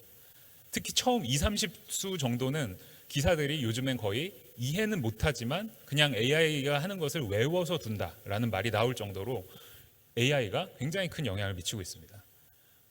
서봉수 구단도 인터뷰에서 이런 얘기를 합니다. AI가 사실상 선생이다. AI나 인터넷을 보지 않는 프로 기사가 있다면 바둑을 포기한 사람이다. 바둑만의 이야기라고 보기는 어렵습니다. 전문가의 권위가 이제 뒤집히는 거죠. 우리가 맞다고 생각해 왔던 것들, 우리가 여태까지 배워왔던 것들이 답이 아닐 수 있고 더 나은 것들이 있을 수 있다라는 거죠. 근데 그게 하루아침에 뚝 떨어질 수도 있는 거죠. 그랬을 때 우리는 여전히 의미 있는 일들을 하고 배워나가려면 어떻게 해야 할까? 이런 이제 전략을 우리가 세워야 하는 상황이 되고 있습니다. 그럼 이제 업무 재설계를 제가 해야 된다 말씀을 드리고 있는데요. 그래서 AI랑 사람이 결국에는 이제 협업을 통해서 우리도 성장하고 해야 되는데 이게 이제 일회성으로 그치지 않는 것이 중요합니다. 지속적으로 우리가 AI를 써야 되기 때문에 한 번 썼을 때 생산성이 올라간다가 아니라 시간축을 놓고 이 시간축 그래프를 우리가 머릿속에 그리고 있어야 합니다. 맨 위에 보시는 것처럼 AI를 아까 정답 검색기로 쓰게 되면 사람의 스킬은 점점 떨어집니다. 왜냐하면 과의존이 생기기 때문이죠. 그래서 점점 이제 우리의 뇌를 AI한테 의지한다 이런 얘기들 사람들이 요즘 많이 하더라고요. 그래서 AI의 활용은 올라가지만 스킬은 떨어지는 거죠. 근데 사실 우리가 학습에서 기대하는 건 이 가운데 있는 그래프입니다. 그죠? 처음에는 잘 모르니까 힌트도 받고 도움을 받지만 시간이 지나면서 그런 도움이 없더라도 나의 역량이 올라가서 혼자 힘으로 할 수 있는 거죠. 그리고 세 번째 있는 시너지도 우리가 생각을 해볼 수가 있습니다. AI도 같이 더 적극적으로 쓰는데 점점 더 고급 활용을 할 수 있게 되면서 나도 성장하고 AI도 성장하는 그런 그림입니다. 그래서 첫 번째 그림으로 우리 조직의 AI 활용이 가지 않으려면 어떻게 해야 될까를 여러분들이 생각해 보시면 좋겠습니다. 그리고 이제 협업이라는 것도 굉장히 모호합니다. 그죠? 제가 AI랑 협업을 해야 된다. 근데 그냥 뭐 챗GPT랑 말하는 게 협업 아니냐? 그걸 뭐 협업이라고 굳이 불러야 되냐라고 생각을 하실 수도 있을 것 같아요. 근데 그것도 하나의 어떤 소통의 방식일 뿐이고요. 여러 가지 협업의 패턴이 있을 수 있습니다. 여기 보시는 것처럼 AI한테 여러 가지 안을 만들게 하고 그 중에 이제 선택을 할 수도 있고요. AI가 하나의 결과물을 제시하고 이유를 설명하면 거기에 대해서 사람이 들어가서 수정을 할 수도 있고요. AI가 가이드를 주고 사람이 계속 실질적으로는 해나가는 구조도 있을 수 있고요. 그런 것들을 또 반복적으로 할 수도 있습니다. 결국 업무와 상황에 맞는 협업 패턴을 설계를 해야 되는 건데요. 구체적인 사례로는 미국의 모 글로벌 기업에서는 안에 내부 규정에 어떤 게 있냐면요. AI가 만들어낸 자동 결과물을 그냥 제품이라든가 내부 문서에 내보내는 것이 금지되어 있습니다. 꼭 사람 한 명의 밸리데이션을 거쳐야 합니다. 그래서 누가 밸리데이션을 했는지를 달고 나가게 돼 있습니다. 그러니까 그런 내부 규정을 만들어 놓는 거죠. 그래서 AI를 적극적으로 활용은 하되 이거를 무분별하게 쓰는 것은 또 맞고, 사람이 AI 결과물을 꼭 볼 수 있게 하는 이런 프로세스를 만들어서 전사적으로 도입을 하는 것입니다. 그래서 그런 것들이 협업을 실질적으로 도입할 때 여러분들이 생각해 볼 만한 것이라고 생각을 합니다. 올 초에 CES에서 그 엔비디아의 CEO 젠슨 황이 무대에서 그 까만 가죽 자켓을 입고 이런 굉장히 선언적인 이야기를 합니다. 모든 회사의 IT 부서는 AI 에이전트의 HR 부서가 될 것이다. 인사 부서가 될 것이다. 좀 곱씹어 보면요, 이게 무슨 뜻인가 생각을 해보면, 왜 IT 부서가 HR인가? 왜냐하면 AI 에이전트가 노동력이기 때문입니다. 그죠? AI 에이전트가 사람처럼 이제 업무를 하고 노동을 하게 되면 관리를 해야 되잖아요. 그죠? 이 노동력을. 근데 그러면 전통적으로 HR이 하던 일을 이제는 그 AI 기술을 담당하는 IT 부서가 해야 된다라는 이야기를 이제 젠슨 황이 하는 거죠. 이게 이제 올 초입니다. 그래서 저는 이제 이걸 듣고 끄덕끄덕하면서 되게 또 이 정도 되는 사람이니까 되게 비전을 가지고 뭐 미래지향적인 이야기를 하는구나. 한 5년 10년 뭐 되면 이럴 수도 있겠지. 이제 그런 생각을 저도 하면서 뭐 말이 멋있네 해서 이제 저도 막 강연에 이제 신나게 이렇게 쓰고 그러고 있는데요. 여기서 이제 얘기하는 건 결국 AI 에이전트도 이제 디지털 인력, 디지털 노동력으로 진화한다라는 것이고요. 직원처럼 에이전트도 이제는 온보딩 시키고요. 우리 회사에 있는 정보들 넣어줘야 됩니다. 그죠? 그리고 교육시켜서 점점 더 잘하도록 가이드도 해줘야 되고요. 감독도 해야 됩니다. 잘못하는 에이전트는 잘라야죠. 그죠? 그래서 그런 것들이 결국 HR의 영역이고, 그렇기 때문에 여기서 이제 굉장한 그 가치들이 일어나고, 근데 이제 사람과 AI 이 두 가지의 노동력이 공존하기 위한 것들을 이제 조직적으로 준비를 해야 된다라는 거죠. 그래서 이제 이런 비전적인 이야기들을 듣고 그래, 이런 얘기들이 있겠구나 그랬는데, 너무나 미래가 빨리 옵니다. 불과 몇 달이 안 돼서 지난 5월에 월스트리트저널에 이제 기사가 나옵니다. 모더나, 저기 제약회사죠. 모더나에서 결국 IT 부서와 HR 부서를 통합시켜 버렸습니다. 저는 이제 뭐 막 프로그래머로 일도 했었고 그랬는데 거의 가장 거리가 먼 부서거든요. 그죠? 개발 부서랑 인사 부서는 거리가 되게 멉니다. 근데 두 부서를 합쳐 버렸어요. 이유는 명확합니다. 같은 일을 하는 조직이라는 겁니다. 대상이 AI 워커냐 사람 워커냐의 차이만 있고요. 그래서 모더나에서는 5,000명의 직원과 3,000개의 에이전트를 하나의 인력으로 관리한다라는 거죠. 그래서 이 통합 거버넌스를 갖추겠다라는 겁니다. 그래서 이제 포춘 500 회사 중에 이런 시도를 한 건 처음입니다. 그래서 아직은 좀 실험적일 수 있고 이게 성공할지는 봐야겠지만 어떤 이 방향성 자체는 굉장히 저는 명확하다라고 생각을 합니다. 그리고 여기 보시는 이제 그래프도 저는 굉장히 상징적이라고 생각을 하는데요. 이 그래프가 뭐냐면요, 미국에서 위에 있는 그 하늘색 선은 오피스, 그러니까 사람이 일하는 공간이죠. 그래서 업무 공간의 이제 투자 비용입니다. 그래서 이제 쭉 올라가다가 코비드 때 좀 꺾였다가 코비드가 끝났는데 최근 들어 오히려 급격하게 꺾이고 있죠. 그죠? 그런 반면에 밑에 있는 거는 데이터 센터 투자 비용입니다. 데이터 센터는 이제 잘 아시듯이 AI의 업무 공간입니다. 그죠? AI는 데이터 센터를 통해서 학습을 하고 자기가 성능을 갖추게 되거든요. 그래서 AI의 공간이라고 볼 수 있는데 이 투자가 조만간 몇 달 안 돼서 이제 뒤집힐 것으로 전망이 됩니다. 이게 시사하는 바는 뭐냐? AI가 이제는 개념적인 또 물리적인 공간을 사람만큼 투자를 받으면서 올라오고 있는 자산이다라는 것이죠. 그러면 이제 이거를 우리가 어떤 우리의 동료로 받아들일 것인가, 아니면 어떤 핵심 자산으로 받아들일 것인가, 아니면 어떻게 진화를 해나갈 것인가, 이런 이제 질문들을 하게 됩니다. 그러면서 이제 또 마이크로소프트에서는 그럼 이제 조직들의 미래는 구체적으로 어떤 형태가 될 것인가에 대한 이런 리포트를 내놨습니다. 여기서 이제 그 선도 기업이라는 표현을 합니다. 그러니까 AI를 정말 제대로 활용하는 이 선도 기업의 청사진을 우리가 보여주겠다라고 하면서, 첫 번째는 이제 많은 기업들이 이미 하고 있는 겁니다. 사람이 이제 AI 조수랑 같이 일을 하는 거죠. 그러니까 우리가 챗GPT 놓고 뭐 이거 보고서 작성해, 데이터 분석해 하는 것입니다. 근데 요거는 1단계일 뿐이다라는 거죠. 2단계는 뭐냐면 사람과 에이전트가 팀을 이루는 거죠. 그러니까 아까 맥킨지 같은 회사 기억해 보시면 그 컨설턴트들이랑 에이전트들이 같이 붙어서 팀으로 이제 일을 하죠. 근데 3단계로 가면 뭐냐면 사람은 리드만 한다라는 겁니다. 실제 오퍼레이션은 AI가 돌린다라는 거죠. 그래서 이게 3단계의 어떤 조직의 형태다라는 이야기를 합니다. 그리고 이미 2단계에 가 있는 조직들이 바로 이 선도 기업이고, 이런 기업들에 대한 사례를 마이크로소프트도 소개를 하고 있습니다. 그러면서 이 리포트에 좀 몇 가지 재미있는 인사이트가 있는데요. 첫 번째는 뭐냐면 intelligence on tap이라는 표현을 씁니다. 이 표현이 굉장히 재밌는데요. 탭이 이제 보통 우리 그 맥주 같은 거 마시러 가면 생맥주 탭에서 받아 마시잖아요. 그것처럼 이제는 지능적인 작업이 틀기만 하면 쏟아진다. 거의 무료로. 이런 얘기입니다. 인터넷 시대는 생각해 보면 information on 탭이었어요. 그죠? 그동안에 정보가 액세스하기 힘들었던 정보가 인터넷만 틀면 무료로 막 쏟아집니다. 그래서 정보의 대중화가 일어났죠. 근데 이제는 지능의 대중화가 일어납니다. 우리가 지능적으로 했던 그런 많은 일들이 이제는 AI가 거의 무료로 할 수 있게 됩니다. 그럼 이런 상황에서 조직들은 어떤 전략을 취하는가? 리더들한테 서베이를 해봤더니 기존 인력들이 AI를 더 잘 활용할 수 있게끔 하는 데 우선순위를 둔다라는 것입니다. 그래서 새로운 인력들을 뽑거나 기존 인력을 크게 감축하지는 않더라도 기존 인력들이 AI를 잘 활용할 수 있도록 재설계를 한다라는 것이죠. 그래서 그런 답들을 리더들이 하고 있습니다.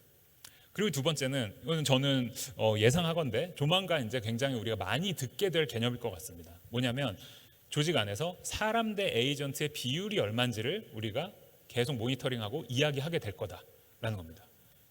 아직은 굉장히 낯서시죠, 그죠? 근데 이제 뭐 이런 자리에서 여러분들도 이제 몇 달 있다가 우리 조직에 지금 조직 요 팀에 직원이 100명인데 에이전트 200개 있더니 이게 좀 비율이 안 맞아서 에이전트를 한 300개로 올려보려고 한다.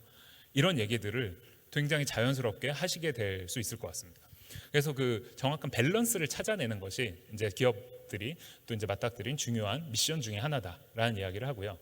그러면서 결국에는 이제 이게 단순 기술이 아니라 새로운 도구, 단순 도구가 아니라 새로운 형태의 이제 팀원이다라는 것을 우리가 이제 좀 받아들일 필요가 있다라는 것입니다. 그래서 그럴 준비가 정말 되어 있는가라는 이제 질문을 우리가 스스로도 해봐야 되고요. 그리고 이제 아까 사람이 리드를 한다 말씀을 드렸던 것처럼 이제 모든 직원이 관리자입니다. 그죠? AI 팀원을 부리면서 일할 수가 있어야 돼요. 그러니까 우리 조직의 가장 지금 신입도 관리자의 역량이 필요해지는 겁니다. 이러면 어떤 것들을 가르쳐야 되고 어떤 역량이 필요한지도 굉장히 다르고요. 그래서 지금 사람 에이전트 하이브리드 팀을 이끌 AI 인력 관리자 채용을 기업들이 점점점 이제는 시작을 하고 있는 단계입니다. 그리고 AI로 비즈니스 프로세스 자체를 재설계한다라는 이제 일들을 이야기들을 많이 하고 있고요. 네, 그래서 이제 이런 것들이 이제 치사하는 바는 결국에는 HR이 이제 HAIR 사람과 AI 리소스를 같이 보는 형태로 진화를 해야 된다라는 것이고요. 그런 면에서 저는 이제 이 세 가지 질문을 한번 던져 보셨으면 좋겠습니다.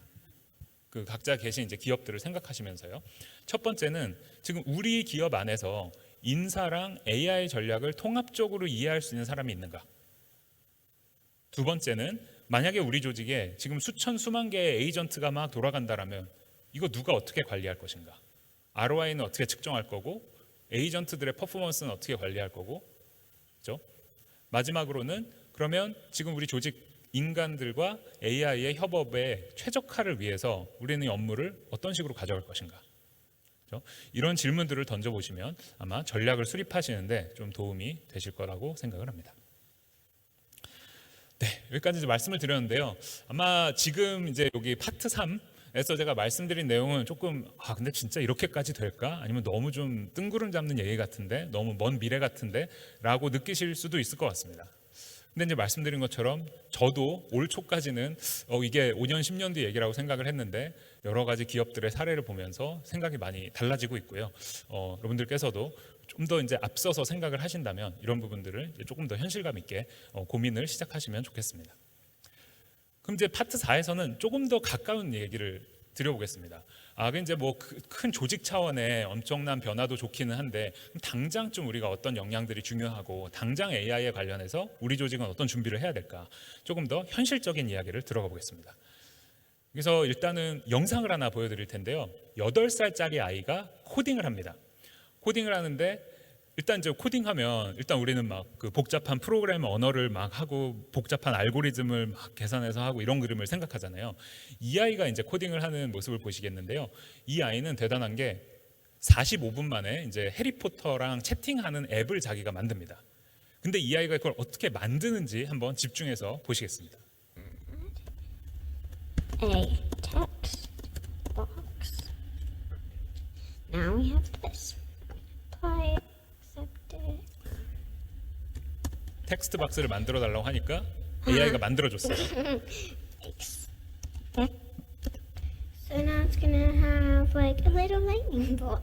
I'm gonna apply 번개 it. 무늬를 하나 넣고 싶다고 얘기를 합니다. If it does work, it's gonna be so cool. So now I'm gonna say hello. 번개가 나왔죠. Oh, wait, I need to change to nothing for the background. Can you have the dots bigger? And can they move? 점을 키워주고 움직이게 해줘라고 Okay, 이야기를 now 합니다. this is good. So what I'm gonna do is accept it. Any errors? No. 가운데가 이제 AI가 만들어내는 코드고요. There. Now they move. 네, 뒤에 점들이 움직이죠. 네. 그래서 보셨는데요. 저는 이 영상이 충격적이었습니다. 왜 충격적이냐면 일단은 45분 만에 8살짜리 아이가 저렇게 해서 해리포터랑 채팅하는 앱을 만들었어요. 일단 대단하죠. 근데 가만히 보면 또 저 아이는 프로그래밍을 했나? 라는 질문이 드는 겁니다. 이 아이가 한 거는 자기 원하는 거 계속 얘기를 하고 가운데 이제 코드들이 있는데 보지도 않아요. 그죠? 그냥 뭐 했지? 그 다음에 그냥 결과를 확인합니다.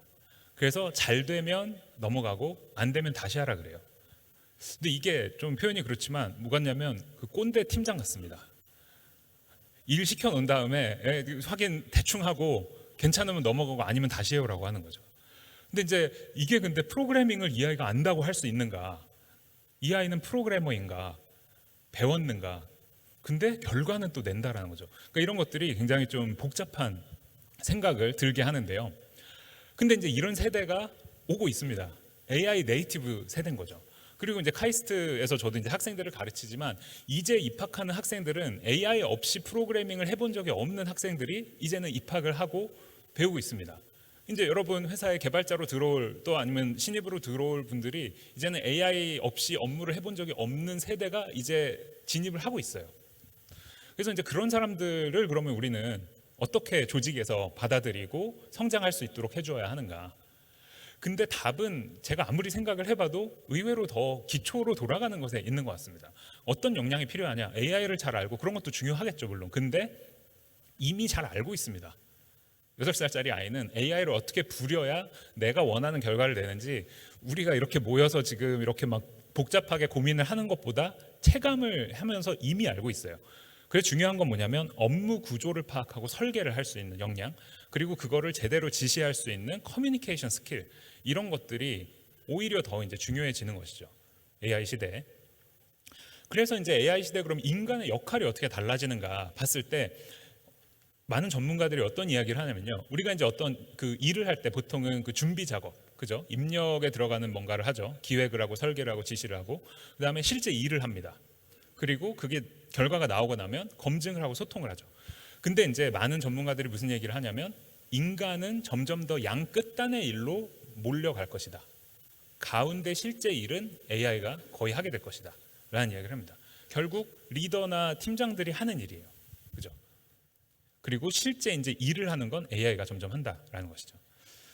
그래서 우리가 AI랑 일을 하면 보통 이제 생성과 검증의 그림이 많이 달라집니다. 우리가 혼자 일을 하면 그렇죠. 보통 막 흰 화면 띄워놓고 우리는 막 뭐부터 써야 되지? 머리가 아찔하고 오래 걸립니다. 사람은 생성에 오래 걸리는데 그렇게 만들고 나면 검증은 상대적으로 수월하게 됩니다. 근데 이제 AI가 생성을 정말 빨리 하죠. 그래서 생성에 대한 시간이 확 줄어듭니다. 그러면 와 이렇게 생성이 빨리 되니까 작업 속도가 그러면 3분의 1이면 되겠네 라고 생각을 합니다. 근데 아까 여러 사례를 통해 말씀드렸듯이 현실이 그렇게 녹록지 않죠.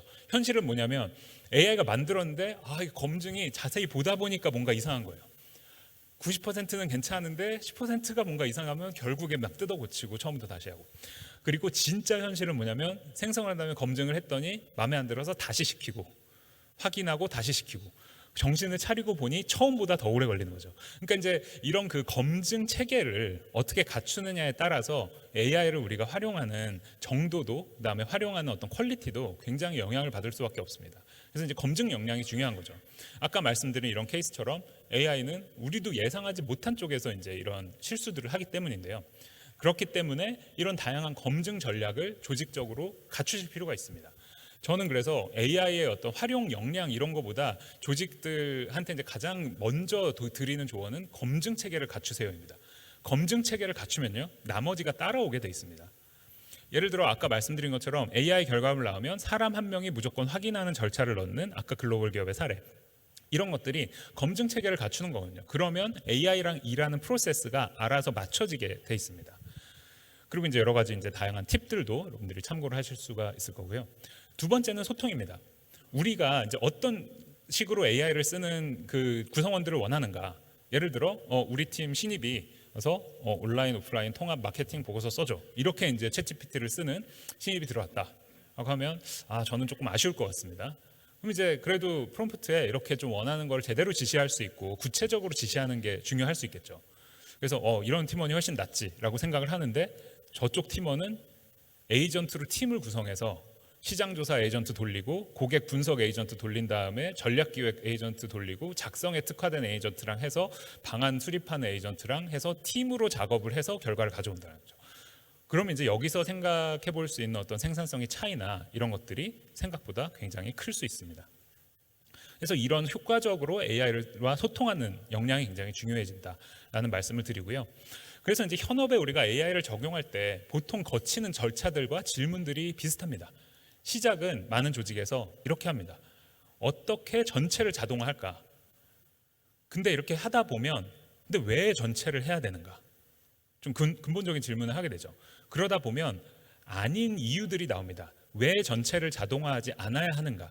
사람이 이 부분은 꼭 해야 되는 이유들이 있습니다. 예를 들면 어떤 법적인 규제가 있을 수도 있고요. 아니면 퀄리티에 대한 확인이 없이 내보내면 비즈니스적으로 큰 손실을 입을 수 있기 때문에, 아니면 고객들의 어떤 불만이 생길 수 있기 때문에, 여러 가지 조직마다 이유는 다르지만 대부분의 경우에 완전 자동화를 정당화하기는 어렵습니다. 결국 사람이 해야 되는 부분들이 생깁니다. 그렇게 되면 그러면 어떻게 전체를 자동화하지 않고 우리 업무에 어느 부분에 AI를 넣을 것인가에 대한 구체적인 질문으로 들어옵니다. 그러면 업무를 지도처럼 늘어놓고 그중에 AI가 할 일, 사람이 할 일, 그 프로세스를 설계하는 작업을 할 수가 있죠. 그게 바로 오늘 계속 말씀을 드리는 협업을 설계하는 일입니다. 그래서 이런 질문들을 던지시면서 현업에 적용을 생각을 해보시면 좋을 것 같습니다. 네, 이제 긴 시간 동안 말씀을 드렸고요. 이제 한 3분 정도 마무리로 이제 여러 가지 오늘 말씀드린 내용을 종합해서 한 시사점 몇 가지로 좀 정리를 해보겠습니다. 일단 첫 번째는 이제 뭐 생산성과 스킬이라는 말씀을 많이 드렸는데, 스킬이라고 하면 많은 분들이 이걸 명사로 생각을 하세요.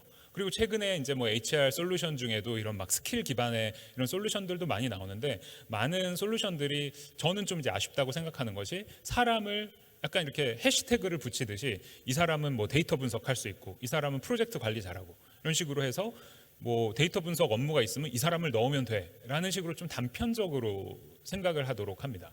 근데 사실 스킬이라는 게 명사가 아니라 동사잖아요. 그러니까 예를 들어서 문제가 있고 어떤 데이터가 있으면 거기에 이 사람이 가진 스킬이 적용이 돼서 솔루션이 나오고 인사이트가 나오는데, 결국 이 업무의 어떤 시퀀스, 업무의 세트를 가지고 우리가 생각을 하고 조직을 구성을 하고 업무를 분장을 재구성할 필요가 있습니다. 그래서 이런 이제 동사다라는 개념을 생각을 하시면 좋을 것 같고요. 그래서 이제 첫 번째 시사점은 뭐냐면 전 구성원의 AI 학습과 업무 적용을 위한 체계적인 계획과 인프라를 갖추시는 것을 저는 추천을 드리고 싶습니다. 근데 이제 많은 분들이 이런 질문을 하세요. 그러면 우리 직원들한테 그냥 챗GPT 쓰라고 하면 되느냐? 그것도 물론 좋은 방법입니다. 좋은 방법인데, 많은 또 최근에 나온 연구에서는 어떤 얘기가 나오냐면요, 단순히 챗GPT를 도입하는 것보다 우리 조직에 맞는 AI 도구나 AI 툴을 구축했을 때 AI로 커버할 수 있는 영역이 2배 이상 넓어진다. 어떤 얘기냐면요, 결국 우리 조직에 맞는 툴을 만들면 AI를 더 많은 일에 쓸 수 있다라는 뜻입니다. 그래서 이런 투자가 충분히 정당화될 수 있다라는 거고요. 물론 이제 업무 프로세스에 맞게 구축하는 것이 중요하겠죠.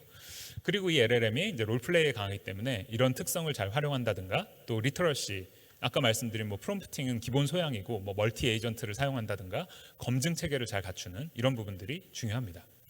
그래서 실제 이제 이런 협업이 잘 돌아가는 하나의 좀 혁신적인 사례, 저는 이제 굉장히 재밌는 사례라고 생각을 하는데요. AI 가상 연구소를 이제 스탠포드 연구자들이 만들었어요. 그래서 코로나 치료제를 실제 개발합니다. 근데 이제 재밌는 것이 팀 구성이 사람은 한 명이 있고 나머지는 다 에이전트예요. AI 에이전트인데 사람은 그냥 총 감독 한 명만 있습니다.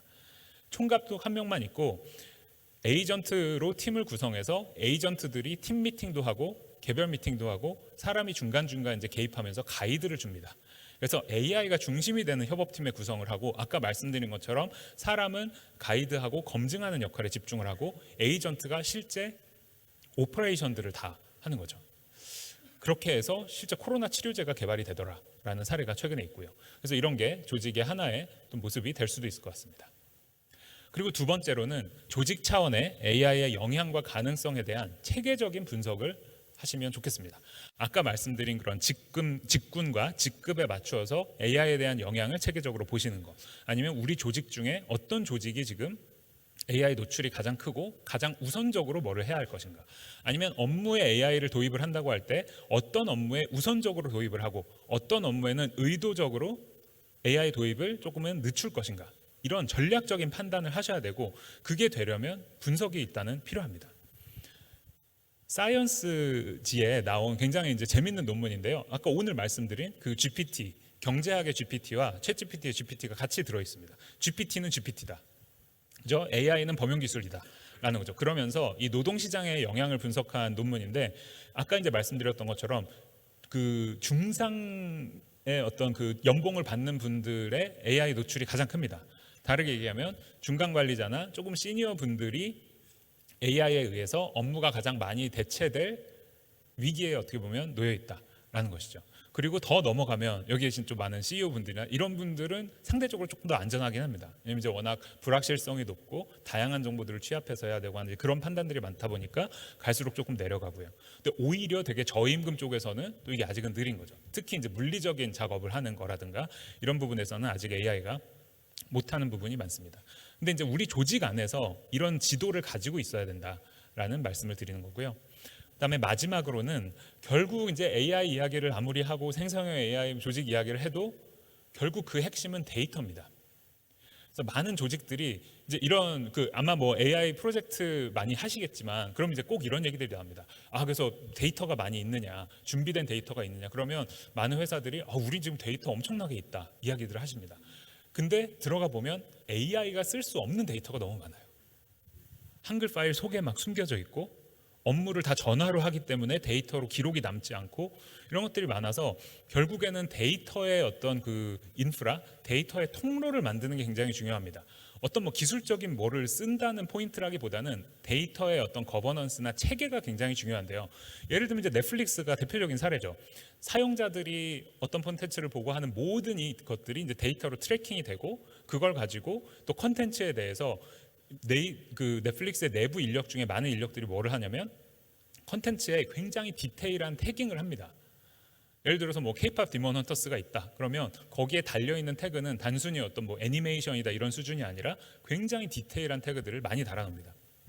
그러면 그런 양질의 데이터들을 가지고 이제 추천 알고리즘을 돌리기 때문에 굉장히 이제 맞춤형 콘텐츠에 추천이 가능하고요. 그럼 그거를 이제 앱에다 보여주면 사람들이 그걸 보고 이제 추천을 선택을 하기도 하고 넘기기도 하고, 그럼 그게 또 데이터죠. 그 데이터를 가지고 다시 이제 앞으로 돌아와서 지속적으로 향상을 시킵니다. 그래서 결국 AI랑 사람이 같이 쓸 수 있는 데이터라는 개념이 저는 굉장히 중요한 것 같습니다. 사람만 쓸 수 있는 데이터에서 이제는 우리 조직의 많은 문서화라든가 업무 지식이나 이런 것들을 AI 친화적인 형태로 가공하시는 준비를 하는 것이 저는 굉장히 도움이 되는 것 같습니다. 그래서 그런 시도들을 하시면 이제 AI랑 사람이 약간 공유하는 업무 환경이 되는 거죠. 그러면 AI 팀원이 들어왔을 때 온보딩이 빨리 되고 빨리 제 일을 이제 할 수 있게 되는 준비를 갖추게 됩니다. 그래서 이제 마지막 장인데요. 그래서 이 성공적인 AI 도입의 흐름이 이런 3단계를 거친다라는 생각을 가지시면 좋을 것 같습니다. 처음에는 이제 예측을 하셔야 돼요. 우리 조직에 AI 지금 도입하면 어떤 영향이 있을 것인가. 아까 특히 뭐 위험한 조직 아니면 영향을 많이 받을 조직은 어디고 그 직급은 어디인가. 그리고 도입이 되고 나면 끝이 아닙니다. 모니터링을 해야죠. ROI가 나오는지, 그다음에 생산성의 영향이 어떤지, 결과물의 영향이 어떤지. 그리고 아까 말씀드린 것처럼 생산성이라는 게 그렇게 단순하지 않고 사람의 역량도 같이 영향을 받고 결과물, 앞뒤의 일들 이런 것들을 같이 봐야 합니다. 그리고 마지막으로 그런 게 되고 나면 결국 이걸 기반으로 업무를 재설계하는 생각으로 사람과 AI가 같이 가장 잘할 수 있는 업무의 프로세스를 만드는 것이 이런 그 3단계 성공적인 AI 도입의 흐름이다라는 말씀을 드리면서 오늘 강연을 마치겠습니다. 감사합니다.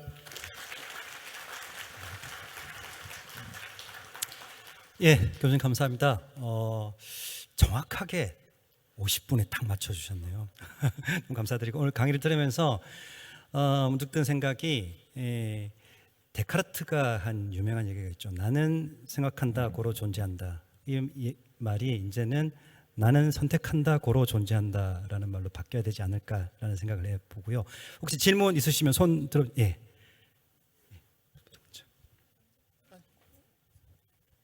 역시 그 세리시오는 물어보기 전에는 아는 것 같은데 물어보면 모르는 답을 그 인사이트 주시는 것도 너무 감사합니다. 질문이 하나 있는데요. 저는 강의 들으면서 그 사람과의 관계를 넘어서 AI 관계와도 굉장히 중요하다는 인사이트가 임팩트가 있었는데요. 제가 그 기존에 이제 듣기로는 이게 사실인지 아닌지 여쭤보고 싶은데요.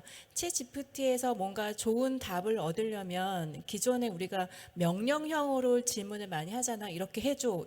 이게 맞는지 알려줘라는 답보다는 경우보다는 좋은 질문으로 오픈형 질문을 던졌을 때 AI와 좀 더 소통을 많이 할 때 좋은 답변을 얻을 수 있다고 얘기를 들었는데 이게 사실인지 어떻게 소통을 하면 좋은지 궁금합니다. 네, 좋은 소통 방법에 대해 질문을 주셨는데요. 그러니까 좀 더 저는 복잡하다고 생각합니다. 물론 이제 안에 기술이 워낙 복잡하다 보니까 이렇게 단정적으로 답을 드리기는 어려운데, 그러니까 제가 생각하는 바로는 결국에는 우리는 좋은 질문이나 프롬프트를 통해서 얘한테 이제 답을 약간 쥐어 짜내야 되는 상황이라고 저는 생각을 하면 좋을 것 같거든요. 그런 상황에서 아까 이제 단순한 3.9랑 3.11 중에 뭐가 커 이런 거를 얘가 잘 못하는 이유는 뭐냐면 너무 빠르게 배경 정보 없이 선택을 하게 될 수밖에 없어요. 3.9, 그러니까 얘가 한 단어씩 만들어내는 기술인데 3점까지 쓰면 그 다음에는 9 아니면 1을 골라야 되는 상황으로 와버리는데 너무 정보가 없이 둘 중에 하나를 찍어야 되는 상황이 되는 거죠. 거기서 이제 할루시네이션이 발생합니다. 에라 모르겠다 해버리는 거거든요. 근데 거기서 이제 그런 것들을 피하려면 여러분들이 이제 프롬프팅을 하실 때 이런 것들이 도움이 돼요. 단계별로 생각하고 결과를 도출해. 이런 식으로 프롬프트를 써주시면 얘가 바로 3점으로 가는 게 아니라 자 그러면 질문 주신 건 3.9와 3.11이었는데요. 어떤 수가 더 큰지 보려면 크기 비교를 어떻게 하는지 생각을 해보겠습니다. 그러면 크기인데 소수점이 있는지 확인을 해야 되고 이런 식으로 가다 보면 틀릴 확률이 훨씬 적어지는 거죠. 그래서 AI가 잘 답할 수 있게끔 문제를 구성하시는 게 굉장히 중요하고요. 정답이 필요한 경우에는 그렇게 단계별로 생각해봐. 이런 팁이 굉장히 도움이 되고 그다음에 계산 같은 거는 사실 그래서 저렇게 AI한테 시키는 게 별로 안 좋습니다. 왜냐하면 쟤는 언어에 특화된 애인데 계산을 정확하게 하는 훈련을 받지는 않았거든요. 그렇기 때문에 계산이 만약에 필요하시면 여러분들 그냥 정말 단순한 팁으로는 코드 작성해서 풀어. 요거 한마디 넣어주시면 돼요. 그러면 3.9, 3.11 비교를 말로 푸는 게 아니라 암산으로 푸는 게 아니라 코드를 작성해서 비교하는 코드를 자기가 짜서 풉니다. 그러면 틀릴 일이 없어요. 그러니까 그런 식으로 우리가 원하는 목적에 맞게 질문도 구성하고 프롬프트도 구성해서 이제 그 효과적으로 이렇게 끌어낼 수 있는 그런 생각으로 좀 접근을 하시면 도움이 될 것 같습니다. 예, 한 가지 팁을 드리면 그 질문 뒤에 Think about it, step by step이라는 문장을 붙여주면 얘가 차근차근 잘 생각하고 대답을 해줍니다. 예, 다음 질문. 네, 오늘 강연 감사하게 잘 들었습니다. 제가는 조금 결이 다른 좀 질문 하나 좀 드리겠습니다. 한 3, 40년 전에 이제 PC가 본격적으로 보급이 시작이 되고 온라인 되면서 그때 이제 그런 새로운 유틸리티에 심취했던 분들이 지금 이제 30대, 40대, 50대가 돼서 우리나라 IT 플랫폼 기업의 구루가 되고 핵심 주자들이 됐다고 생각을 합니다. 근데 이제 본격적으로 AI 네이티브 시대에 정말 그런 새로운 또 구루가 되고 리더가 될 사람들은 제 생각에는 지금 초등학교 다니고 있는 그 이하 유치원 다니고 있는 친구들일 것 같은데 그 어린이들을 이제 양성하는 데 있어서 사실은 이제 좀 혼란이 좀 있는 것 같아요. 그러니까 뭐 스티브 잡스나 뭐 또 뭐 저기 일론 머스크나 이런 사람들은 뭐 자기 집에는 아이들 아예 디지털 디바이스도 못 쓰는 환경으로 만들어 놓고 인문 소양을 키워야 된다 이러고 있는데 오늘 이렇게 강연 이렇게 보면 그것도 좋은 방법은 좀 아닌 것 같고 근데 아이들은 실제로 자기가 절제를 못 하니까 그런 환경을 만들어 주면 뭐 쇼츠나 뭐 완전히 몰입이 돼서 걱정될 정도로 이렇게 절제를 못 하고 근데 이제 그런 아이들을 어떻게 그러면 정말 앞으로 우리가 AI 네이티브 시대에 정말 그런 역량 있는 리더로 키울 수 있을지 좀 그런 부분에 대해서 좀 의견 부탁드리겠습니다. 예. 네, 너무 중요한 질문 주셨습니다. 말씀 주신 것처럼 이제 진짜 그 자라나는 세대들이 정말 새로운 혁신들을 많이 만들어내야 되는데 저는 이제 아까 슬라이드 그 8살짜리 아이가 코딩하는 그 사례에서도 말씀을 드린 것처럼 아무리 생각을 해봐도 굉장히 이제 그 기초적인 것들, 정말 커뮤니케이션 역량, 그 다음에 일을 제대로 이해할 수 있는 능력, 그 다음에 그거를 설명할 수 있는 역량 이런 것들이 굉장히 중요하다고 생각을 하고요. 그러니까 그런 면에서 이제 디바이스들을 많이 못 쓰게 하고 하는 이제 그런 것이 결국에는 자기 생각을 더 잘 표현할 수 있고 좋은 질문을 만들 수 있는 역량을 키워주기 위함이라고 볼 수도 있는 것 같습니다. 그래서 이제 이게 뭐 AI 시대이기 때문에 AI를 더 많이 쓰는 게 꼭 중요하다기보다 AI를 더 잘 쓰고 AI 자체를 혁신할 수 있는 역량은 AI의 어떤 기술적인 데만 있는 것은 아니라고 생각을 하고요. 그러니까 그런 면에서 이제 교육 측면에서 어떻게 보면 그런 그 주변에 있는 다양한 스킬들을 좀 같이 가르칠 필요가 있다라고 생각이 들고요. 그리고 이제 오늘 여러 가지 사례에서도 말씀을 드렸지만 아이들도 그렇고 저희들도 그렇습니다. 사람들한테 그냥 챗GPT 같은 걸 주고 쓰라 그러면 별로 유용하게 쓰지 못해요. 그러니까 유용하다는 게 그러니까 일은 되지만 나한테 도움이 되지 않는 경우들이 많습니다. 그러니까 정말 정답 검색기로 쓰기 때문에 내 생각의 확장이나 내가 학습이 일어나기보다는 그냥 답 빨리 찾는 검색 도구로 쓰는 게 맞는 거죠. 아이들도 당연히 마찬가지고요. 그래서 최근에 이제 챗GPT나 들어가 보시면 그 모드가 있습니다. 그 스터디 모드가 있어요. 그거 누르시면 얘가 답을 자꾸 안 가르쳐주고 질문을 던지고 좀 더 생각을 유도하고 이런 식으로 얘가 소통을 하려고 합니다. 그러니까 결국 이제 AI도 같은 AI도 어떤 식으로 얘랑 상호작용을 하느냐에 따라서 우리의 어떤 그 뭐 역량 개발 이런 데 영향을 많이 받을 수 있기 때문에 그런 부분에 좀 신경을 써서 저희가 아이들한테도 이제 AI를 소개할 때 그런 식으로 소개를 하고 또 그런 저는 이제 특히 뭐 커뮤니케이션 말과 글 이런 것들이 너무 중요해진다고 생각을 해서 그런 것들에 대한 교육이 또 수반되는 게 필요하다고 생각을 합니다. 예. 또 질문 저 뒤쪽에 한 분만 예. 받아볼게요. 오늘 강의 너무 감사합니다. 그 짧은 시간 동안에 전반적인 그 흐름이나 또 인사이트 정리까지 너무 많은 도움이 됐습니다.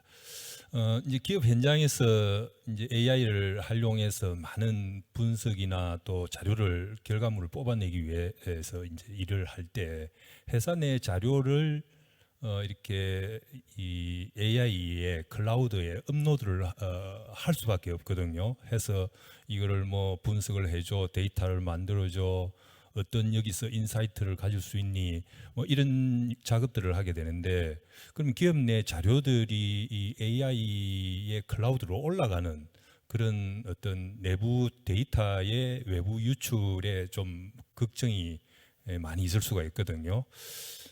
그것들이 또 어떨 때는 위험하기도 해 보기도 하고요. 그래서 이런 부분에 대한 또 교수님의 또 조언 좀 부탁드리겠습니다.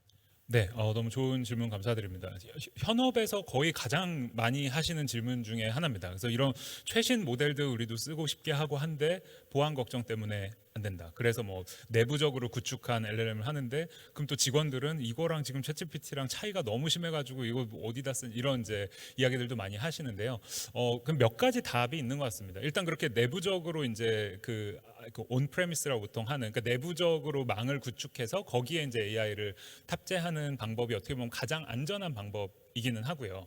그런데 이제 그거를 이제 누군가는 또 매니징을 해야 되고 자체로 해야 되니까 비용도 많이 들어가고 유지 보수도 많이 들고 하고 또 이제 버전을 계속 정말 앞서가는 이런 모델들로 맞춰 나가기가 현실적으로 어려운 부분이 있습니다. 그래서 이제 그런 부분이 이제 좀 단점이라고 볼 수 있고요. 그래서 이제 우리나라 기업들이 사실 외부로 나가는 것에 대해서 굉장히 좀 민감한 편인 것 같고, 그러니까 글로벌 기업들의 경우에는 그런 기업들도 다 이제 결국에는 뭐 챗GPT든 뭐 구글이든 클로드든 이제 이런 회사들하고 이제 엔터프라이즈 계약을 맺을 때 이제 우리 데이터들은 절대 뭐 그 저장이 되지 않고 그 다음에 AI 트레이닝에 활용이 되지 않고 이제 이런 계약들이 다 조항이 들어 있어서. 그 서비스들을 쓰기는 쓰되 이제 그런 것들을 비즈니스적으로 법적으로 계약을 통해 확인을 하고 이제 쓰는 경우들을 많이 봤고요. 그리고 이제 특별히 또 좀 민감한 데이터를 다루는 경우에는 중간에 이제 중간 단계를 넣기도 합니다. 어떤 말씀이냐면 예를 들어 우리 조직의 어떤 그 직원들이 뭐 회사 기밀이라든가 고객 정보 같은 것들을 프롬프트에 넣어서 할 수도 있는 거잖아요. 그러면 그거를 내부에서 한번 필터링을 하는 그런 이제 기술을 넣고 그게 된 것들을 이제 뭐 외부망에 있는 클라우드를 통한 AI를 통해 간다든가 하는 그렇게 좀 다양한 이제 솔루션들을 기업들이 이제 적용을 하고 있는 것으로 알고 있습니다. 예, 마지막으로 질문 하나만 더 받아보겠습니다. 네, 강의 잘 들었습니다. 아주 짧게 두 가지 질문 좀 드려보도록 하겠습니다. 첫 번째, 아까 그 생성과 검증의 뭐 여러 가지 그 휴먼하고 AI의 파트너십 그 뭐 요즘 알고 있는 얘기를 아주 정확하게 묘사하고 정리해 주셨는데요. AI의 기술도 계속 진화하고 있기 때문에 약간 생성 말고 검증 단계에서도 결국은 AI의 영역으로 상당 부분이 대체가 되지 않을까. 현재로서는 뭐 많이 손을 봐야 되지만 그럴 가능성. 그렇다 그런다면 지금 이렇게 구분하는 것들이 또 다른 방식으로 그래프가 이제 나오지 않을까라는 가능성 한번 좀 궁금하고요. 또 하나는 그 아까 두 번째 질문하신 분의 질문과 맥락은 같은데요. efficiency 효율성 측면에서 보면은 AI가 대체할 수 있는, 그러니까 AI로 대체할 수 있는 영역들 그런 것들을 구분해서 상당 부분 많이 할 수도 있는데 아무리 그렇다 하더라도 그 일을 하는 과정에 있어서 상당 부분의 윤리적이거나 혹은 감성적이거나 그 인간의 고유의 뭐 그런 것들이 많이 복합적인 판단에는 결국 영향을 미칠 것 같거든요. 그러니까 단순한 뉴트럴한 업무가 아니라 그 업무를 결정을 하고 뭐 진행을 하는 데에도 상당히 보이지 않는 현재로서는 인간적인 그런 것들을 지금 이런 것으로 모든 것을 일반화할 수 있을 것인가. 결국 거기에서 어떤 인간의 고유성 같은 것들을 결국 조금 찾아야 되지 않는가? 아니면 그것마저도 AI의 영역으로 창조성이라든지 여러 가지 감성적인 것들도 커버될 수 있을 거라고 조금은 좀 중장기적으로 보시는 건지 그런 거에 대한 두 가지가 좀 궁금했습니다. 네, 부탁드리겠습니다. 좋은 질문 감사합니다. 굉장히 묵직한 질문 두 개를 주셨는데요. 첫 번째 이제 검증에 대한 말씀을 드리자면 말씀 주신 것처럼 이제 검증 자체도 자동화하는 이제 기법들이 요즘 많이 나오고 있습니다. 그리고 뭐 기법이라고 할 것도 없이 이제 우리가 보통 LLM as a judge, 그러니까 LLM이 판단을 한다는 건데 이제 LLM에서 저지라는 기법들을 많이 이제 현실에서 쓰는데요. 별게 아니라 그냥 LLM한테 뭐 평가 지표 너가 이거를 가장 잘 판단할 수 있는 평가 지표 4개 만들고 이 뭐 내가 리포트 넣어주면 그거를 뭐 점수를 매기고 이유를 달아봐 이런 것들이 어떻게 보면 가장 간단하게 검증을 자동화할 수 있는 이제 하나의 방법이고요. 물론 이제 거기서 좀 놓칠 수 있는 부분들은 이제 정말 그 우리 업에서 중요한 요소들을 과연 얘가 알아서 챙길 수 있는가. 그래서 현실적으로는 검증의 일정 부분은 그렇게 자동화를 하거나 LLM한테 넘겨서 더 빨리 더 많이 할 수 있는 부분은 있지만 결국 좀 사람의 판단이 필요한 부분들은 여전히 좀 있어서 결국 검증 자체에서도 사람과 AI가 좀 협업을 하는 형태가 적어도 단기적으로는 필요하고 그렇게 가지 않을까라는 생각이 들고요. 그게 이제 두 번째 주신 질문이랑도 연결이 되는 것 같습니다. 사람의 고유의 어떤 영역이나 이런 것들이, 그래서 이제 사실 뭐 코딩이라든가 수학이 지금 가장 많은 진보가 일어나고 있는 이유가 그런 여지가 가장 적은 분야거든요.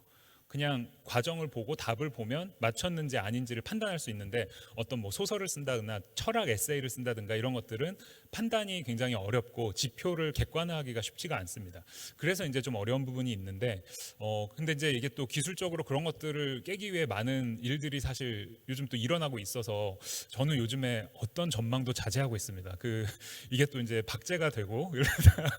예. 근데 이제 하나 말씀드릴 수 있는 거는 그 검증 가능하지 않은 영역을 검증하게끔 하려는 연구들이 최근 굉장히 활발합니다. 그래서 거기서 저는 좀 키가 있을 수 있을 것 같고요. 재밌는 하나의 사례는 바둑에서 이세돌 구단이 이제 인터뷰에서 어떤 이야기를 하냐면, 이제 사람이 해온 기본은 역사적인 사료로만의 가치가 있지 실용적인 가치는 없는 쓰레기다라고 이야기를 하거든요.